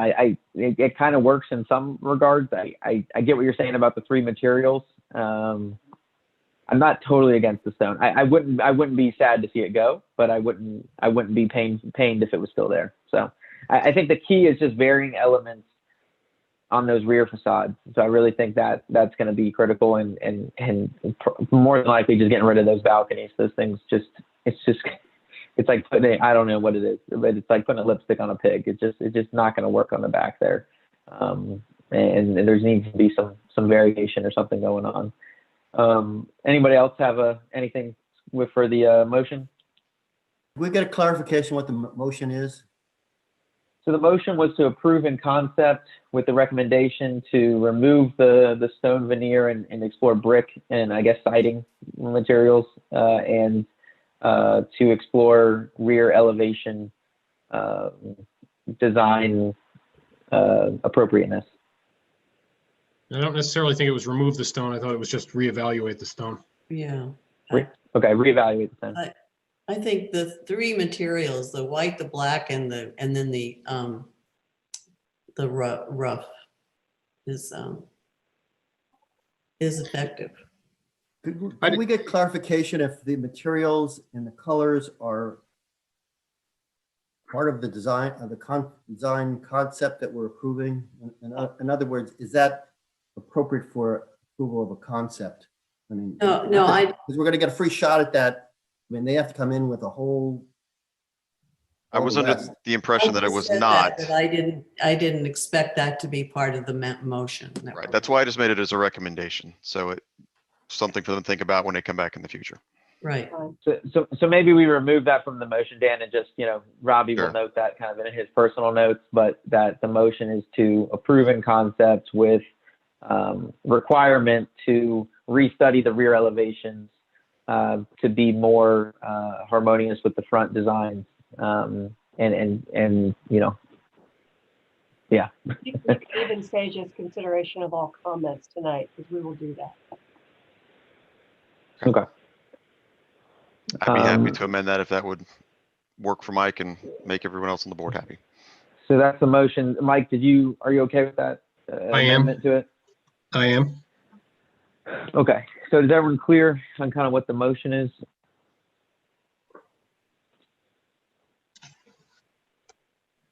Yep. I am. Yes, sir. So I guess we'll take a vote on it. I'm still unsure myself how I want to vote. So I guess let's do a roll call just to keep it easy, so I know what's going on and what's not. So Mike B, are you in favor of the motion? Yay or nay? Yay. Yay. Sanjay, are you in favor of the motion? In favor. That was a yay, Sanjay? Yay. Okay. Karen? Yes. Bruce? No. No. Dan? Yes. Scott? No. And for me, it doesn't look like it matters one way or the other. I'm going to vote no, just because I still want more, but I think it's still going the right way. So it's a long way to say no, but I think the motion still passes 4-3. So for the in-concept approval, motion passes. And I guess we will see you guys in probably, half a year, 6 months. Down the road. Excellent. On behalf of Vantage Hill, I'd like to thank you all. We appreciate all the comments, and I know we're all trying to do what's best for Reston. So, and we look forward to working with you further, as I know Robbie does with Craftmark. Yeah, thank you all. We look forward to coming back to you with an evolved design and architecture. Thank you. Thank you so much. Awesome. Appreciate it. Great. Thanks, everybody. All right. We have some other agenda items. We got one last thing. We have zoning modification, which I believe is being presented by Lisa. Who is presenting that tonight? Julie? Is it Julie? Oh, okay. So Julie's on. Let me pull that up. Did you put that in the Dropbox, right? And I just missed it. It is. It's under I and IA. Oh, yeah. Okay.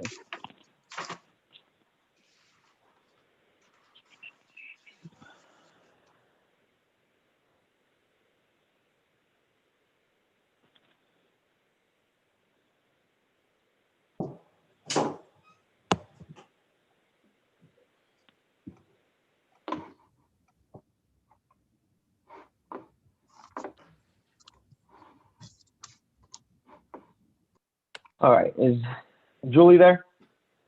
I am here. Great. I'm glad you made it 3 hours. Hey, I started with Friends Arresting at 6.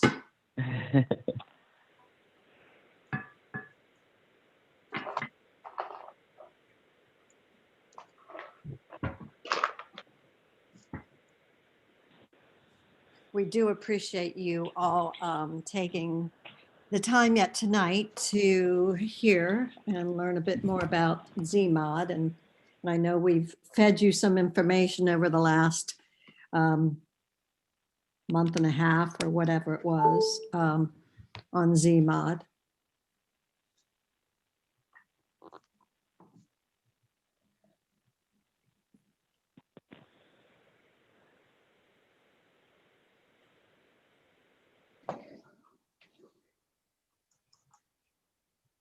Do you want me to set the stage, or are you guys? Yeah, no, go ahead. So I guess I'll be honest, I didn't have time to look at this. I'm going to be going through it over the Christmas holidays.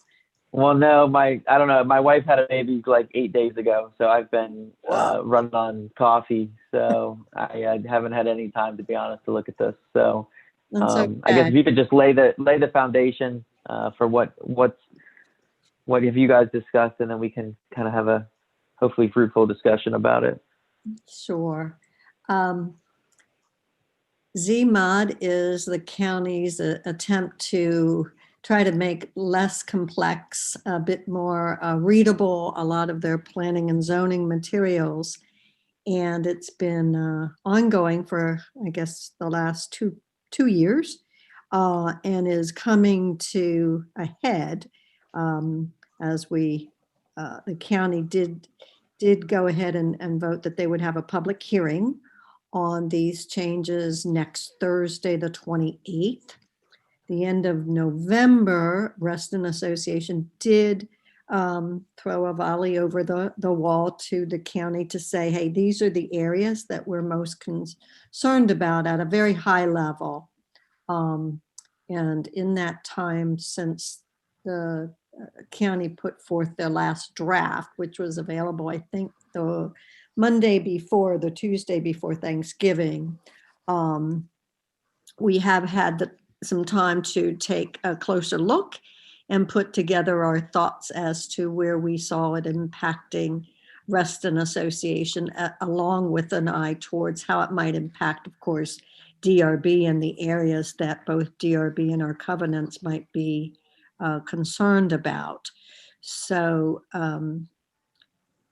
what we've put forth here is on, and Larry and Hank and I and John Mooney, who's been spearheading a lot of our work on the comprehensive plan, have put together a recommendation on issues and points that we are going to have a special board meeting on Thursday night, this coming Thursday night at 6 p.m., which you all are welcome to join and attend, to go through the areas that we wish to bring up. And those are centered on, as you can see in this background document, on for us, the accessory dwelling unit changes, the home-based businesses, signage, parking as it impacts our neighbors and our individual units. And one of our biggest concerns is about us being able to be notified as when these applications might be made, and us being able to be proactive on those. So Larry, is this the same resolution we're looking at for Thursday night? Yeah, this is the item summary, and then version 3 is the resolution. Yeah, that's was in the board packet. Okay, because I was looking for the piece that spoke to the areas that we were looking at. Yeah, that was the original letter to Walter. To Walter, okay. But we've kind of expanded that somewhat in the resolution. We've added a few things to that. Yeah, I was kind of figuring how could we get through the whereas quickly for the DRB folks. Well, can I, if you'll, let me jump in on a couple key issues. As Julie said, the Planning Commission has their hearing on the 28th, and there are citizens organizations all over the county, McLean Citizens, Westfields, there's a whole bunch of them that have done a similar thing. They've drafted resolutions in opposition to certain pieces of it. And let me just highlight that I think that probably the most important ones that Julie touched on. Let me get a little bit more specific. Yeah. Right now, for assisted living units, which is the new name they're calling assisted dwelling units. Okay, so that's so you have another unit in your basement, or if you have a 2-acre parcel or more, 2-acre lot, you can build a separate accessory living unit on your property. And what they're trying to do is create standards such that the public hearing process for those meeting the standards is waived, and you go through an administrative process with county staff. Right now, and this also goes for home-based businesses. They've expanded the definitions of home-based businesses, and they're looking at different or new criteria for the number of employees. You can have 2 home-based businesses in a home, parking, delivery questions with that. And so I look at those home-based businesses and accessory living units similarly in that they're trying to make these more administratively approved and not go to the Board of Zoning Appeals. Right. They've gone mostly in the past. So the problem with that we've brought up with the county, and we didn't quite get to it in our meeting this morning with the county staff and Supervisor Alcorn, we're going to have a follow-up in the next week or two, is how we have these 2 conflicts. Somebody, I'll just say, okay, Joe resident says, I'm going to have a home-based business. I'm going to have a professional office. We're going to have people come through. We're going to have deliveries, whatever it might be. How do we get notified of that? And what if that home-based business requires, structural changes or an additional entrance or whatever to the building, which has to come to you all, has to come to the design review board. And the same thing for accessory living units, if they've got to put in a basement door and ingress, egress windows and things like that. So we talked to the county about, well, how do we find out about these things? Because what we don't want to do for our members is have them go down this path with the county, get an administrative approval to then turn around to come back to the design review board and have all these other complications. And so, for instance, for the accessory living unit, there has to be adequate parking. And that parking has to be off the street. And so for a single family home that wants to put in, and we're only talking about single family detached for these accessory living units, but they have to have the parking. So if their driveway is not big enough, they have to expand their driveway. And that then is something that comes to the DRB. So what we're trying to do is, and we'll talk about this the next time we meet with the county, is how do we create a notification process so that we know when somebody has applied to the county, so that we get a heads up that somebody may be trying to do something that really should go to the DRB. And, it's kind of a vice versa thing too. So that, if we have somebody that comes to the DRB and you all, inquire and say, well, why do you need that door in the basement? Well, I'm going to put in an accessory living unit. There needs to be a back and forth. And thus far, the county has not been too forthcoming with that, even though they obviously will have to track the permits through zoning. So those are two of the big ones that we're hoping to address. And our meeting today got truncated, and that was the next thing, on our list, which we'll pick up again. So those are the big ones. Signage is another one that a lot of other communities around the county have raised a ruckus about.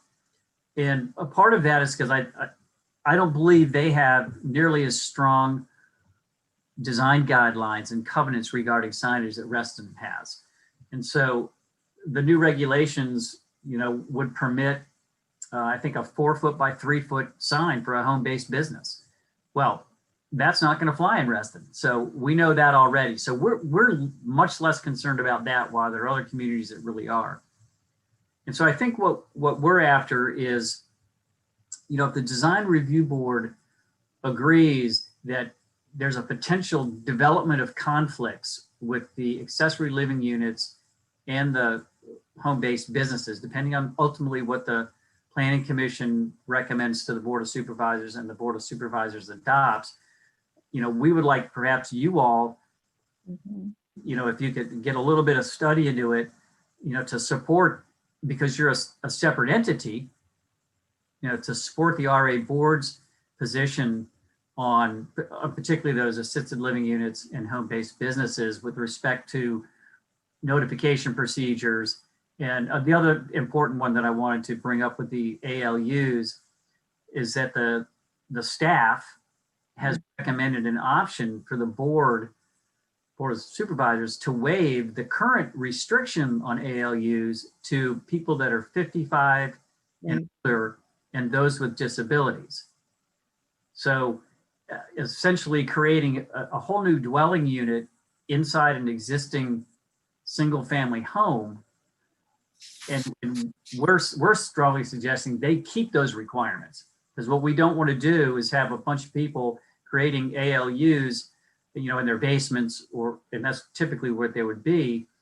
And then, we have, increased density, increased population, very little tracking mechanism for those people, and adding to the overall population at Reston. So that's kind of the nuts and bolts as I see it from a DRB impact standpoint. I was thinking. Can I ask sorry, go ahead, Julie.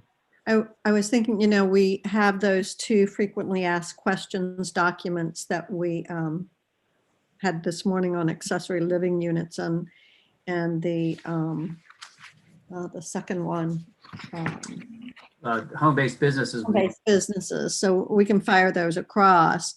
But yes, I as Larry said, what we are seeking really from DRB is review what we're going to discuss on Thursday night. We're hoping to get the board to vote on essentially this resolution We would deliver that to the county next week before the public hearing. And areas where you would say, in support of, you particularly have these concerns or interest, and be able for us to send an additional letter from DRB supporting RA's position and your concerns on impact and notification. There's additional accessory living units. It's not like we can go tax them or assess them, because the assessments are by lot, not by number of people living in a facility. But But I think we maybe could, Julie. I mean, I'm not saying that's what the correct solution, but like, let's say when I have to submit a project to DC and I have an accessory dwelling unit and it's just in the basement of a row home, right? I have to actually get an affidavit signed and recorded with the deed that there is an accessory dwelling unit in the basement, whether somebody's living there or not. And I'm guaranteed DCRA is taxing them. I don't know how they're doing it, but it's getting recorded as a deed, and I'm sure they're getting money for it. Because that was kind of what my question, kind of what I was going county to and the is, state gets something out of it, but RA. there's no way we could assess them fees, another set of RA dues. Right. We don't have that legal ability. No, Okay. Tony has assured me that the assessments are per lot, not, so it's not. Would the occupants of the separate dwelling then be voting members, full members of Reston though? The question we would have to toss to Tony. That is renters. Do they get to vote as renters? Yeah, it's interesting. Don't know, mother-in-law suites, that was never an issue, right? It was just I don't know that, but ZMOD goes beyond just the things, we've talked about. We're also having discussions with the supervisor's office about impacts to our community assets, like our pools or our facilities and things like that as well. But the ones that seem, I'm thankful that we have DRB and we have the covenants that we do, because it's we might be in a better position than some. Signage seemed to be something that a lot of the other areas of the county were bringing up, but we have very specific instructions on that. And now would in reference to signs, our guidelines would be able to curtail, because we have a requirement for a minimum. I think they only allow a simple yard sign to residential houses in their temporary. Usually they're not, not anything permanent. So we'd be able to curtail something like that if somebody did want to put up a sign for a business in their home. Correct. That's correct. Okay. My other question is another thing that we could look into, and maybe it's something that I don't know if we add it to this or if it can be, but once again, going back to like how DCRA operates, they have certain zoning that you have to actually physically be the owner and occupant of the building to then rent out the ALU.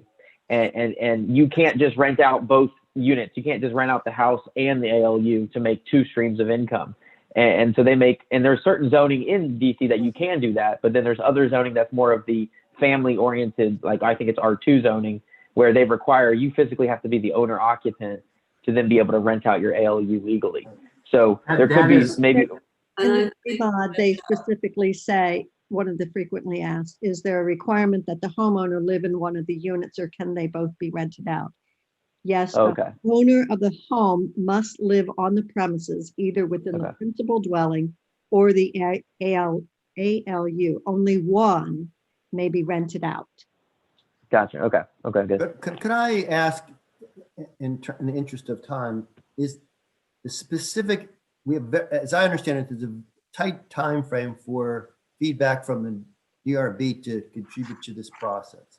Is that correct, Julie and Larry? It is to feed into our process. Yes, to me, it's an issue of part of what we're trying to do, frankly, across the board is the feeling is that the county is trying to rush to get this ZMOD passed.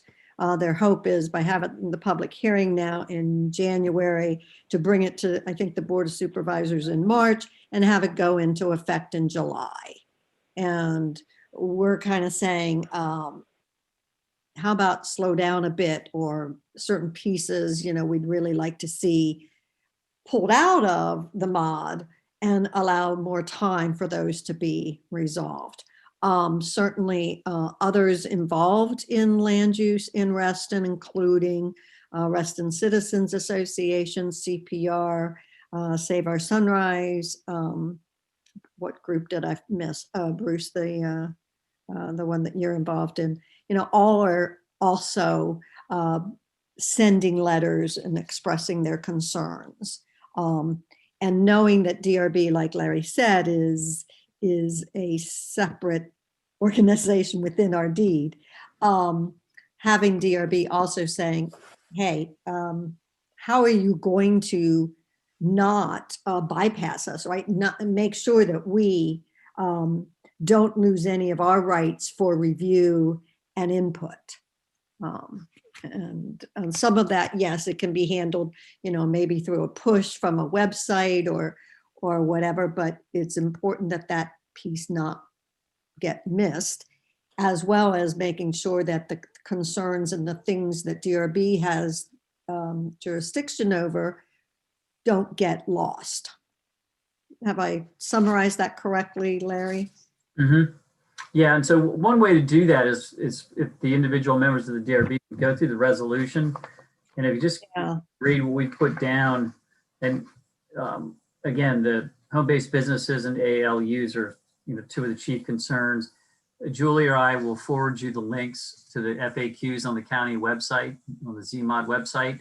They're a fairly quick read to get through those, and even if it's just you come to some conclusion that, and these aren't numbered, be it further resolved, but there's 4 or 5 of them that deal specifically with the home-based businesses and the ALUs. And if you can find support for those, let us know. And I know you don't have much time, but we are putting together our testimony for the Planning Commission Friday, Monday, or Tuesday, because it has to be submitted no later than next Wednesday.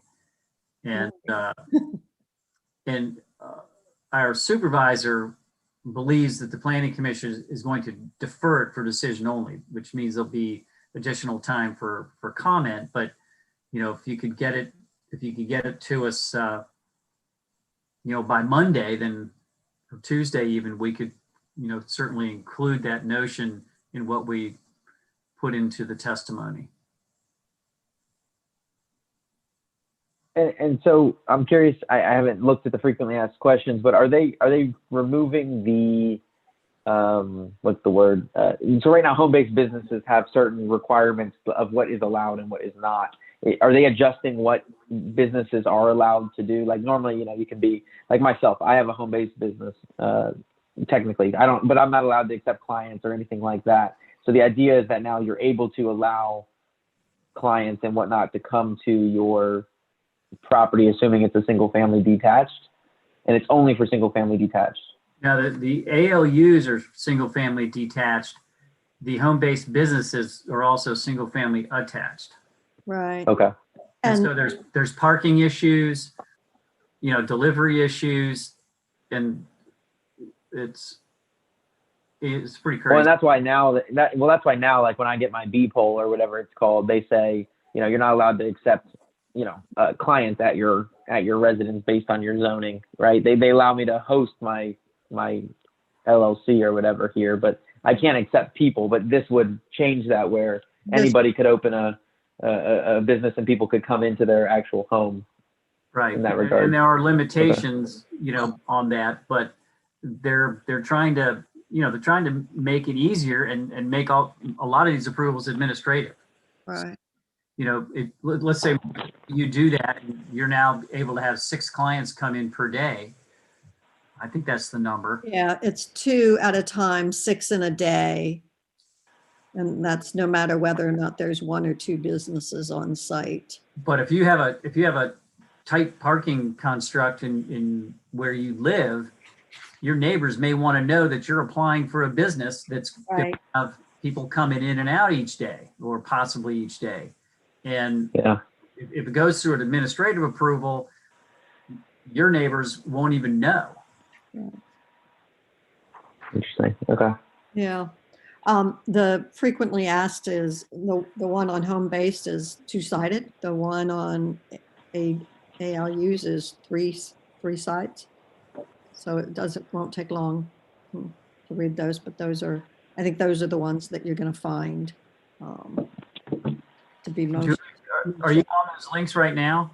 I can do that. Yeah, you want to just send it to Lisa or Cam and they can Yep. forward it around? And so basically you guys are looking for feedback from us to send as basically as soon as possible to you guys for anything that maybe affects from a DRB standpoint. So for example, we've done, let's say the board votes for this resolution on Thursday night, there'll be a cover letter, in order to submit it. So if we could reference in our cover letter that, you all have also reviewed it and are in concert or in support of this with us. And then as Larry says, in our testimony for the public hearing on Thursday, the 28th, where we could speak to the impact to our homeowners organization and our design review board and covenants. That would be useful. And, certainly any of you can call Larry, John Mooney, and myself to discuss this. You can come on Thursday night. The special meeting this coming Thursday night is at 6 p.m. It's only supposed to be an hour. And I expect we will have Reston Citizens Association's letter as well that they wish to also present to the RA board. So that might be a good short, a short tutorial that hour on this coming Thursday night. Yeah, well, and I'm just reading through some of the quick questions as well, but it seems like, if you're in a cluster, let's say, that these home-based businesses they would be denied right off the bat because you can't prove that you have an extra space to accommodate for this business. Because, I mean, most every cluster that I know doesn't have enough extra spaces, and I can't imagine the county's counting each cluster to say, okay, there's 10 free spaces here for home-based businesses.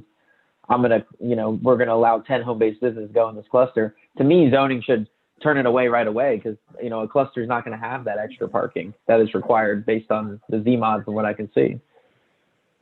More than likely. Wait, is that not your guys' understanding? That's not the impression we have. Okay. I was just looking at the frequently asked questions. It was saying, for a home-based business, you have to prove you have one additional space.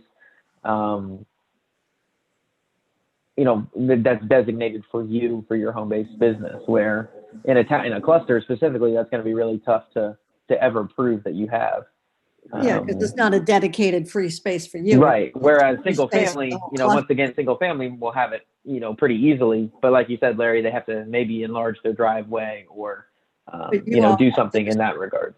Right. But you all have jurisdiction, do you not, on the size of someone's driveway? They can't just decide. We do. Yeah. Yeah. Well, and going back to the cluster thing, Michael, what we don't know is how will the county verify that? If an individual says, I really want to work from home and have my home-based business, do they have to get certain? And we don't know, what these little administrative pieces are.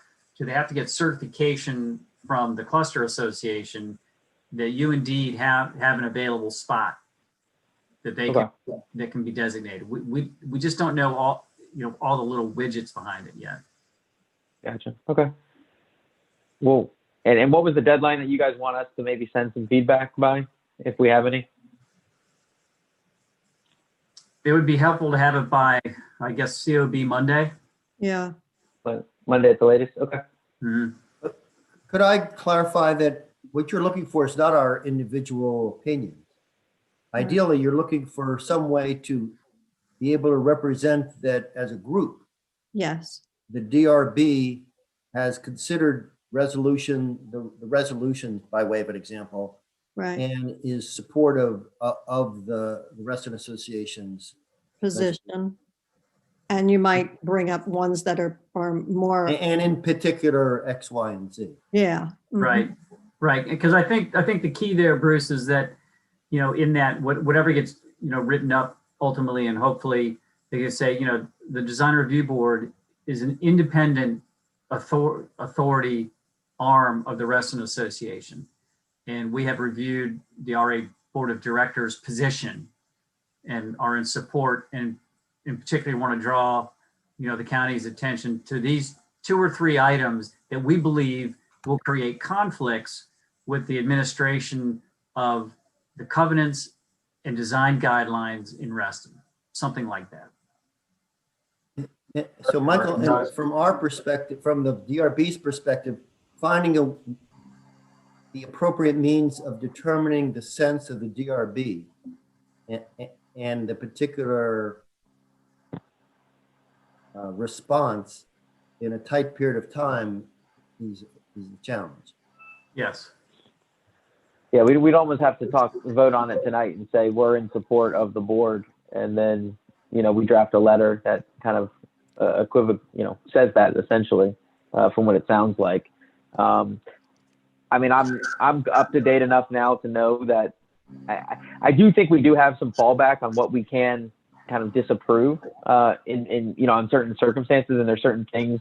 But it would be nice that RA is, you know, part of the process, and it's not just a zoning thing, because to me that's what it sounds like. They're trying to completely bypass the RA. So I mean, do people feel confident that we could, you know, collectively as a group vote to kind of write a letter in support of the board's position on ZMOD, whatever number kind of goes behind it? ZMOD resolution. Yep. What if Larry and I collaborated on a letter to be put to the DRB for unanimous written consent? Beautiful. I like it. You're much better with words than I, so. We will get you something over. Larry, you and I can talk offline. Okay, fair enough. And if it's showing a link right now, that feeds to Fairfax's website, and the FAQ links are right there. Yeah, I Googled it too, and it came right up when you look ZMOD FAQs, and it came up as well. So just to be clear from a board standpoint, just so you guys know, be on the lookout for an email. We would need unanimous consent on a written application. We cannot, everybody needs to vote. Everyone needs to vote, and then everyone needs to vote in favor if that is your stance. So just be on the lookout, and it looks like they need a decision by Monday. So I'm assuming hopefully Tony and Larry can get us a letter maybe by, you know, the end of the week or something, and then we can review it over the weekend, and everyone can send in their approvals as soon as they have a chance to review it. Does that sound good for everybody? Yep. Yes, sir. Okay. All right. Anybody want to make a motion to adjourn? I'd like to move to adjourn. I will second. Do I have a second? Great. All in favor? Aye. Aye. Aye. Yeah. Great. Thank you for your time. Thank you very much. Awesome. Thank you guys. Have a great night. Good night, everybody. Yeah, have a good night. See ya. Congrats on the See ya. baby. Thank you. See you guys. Bye.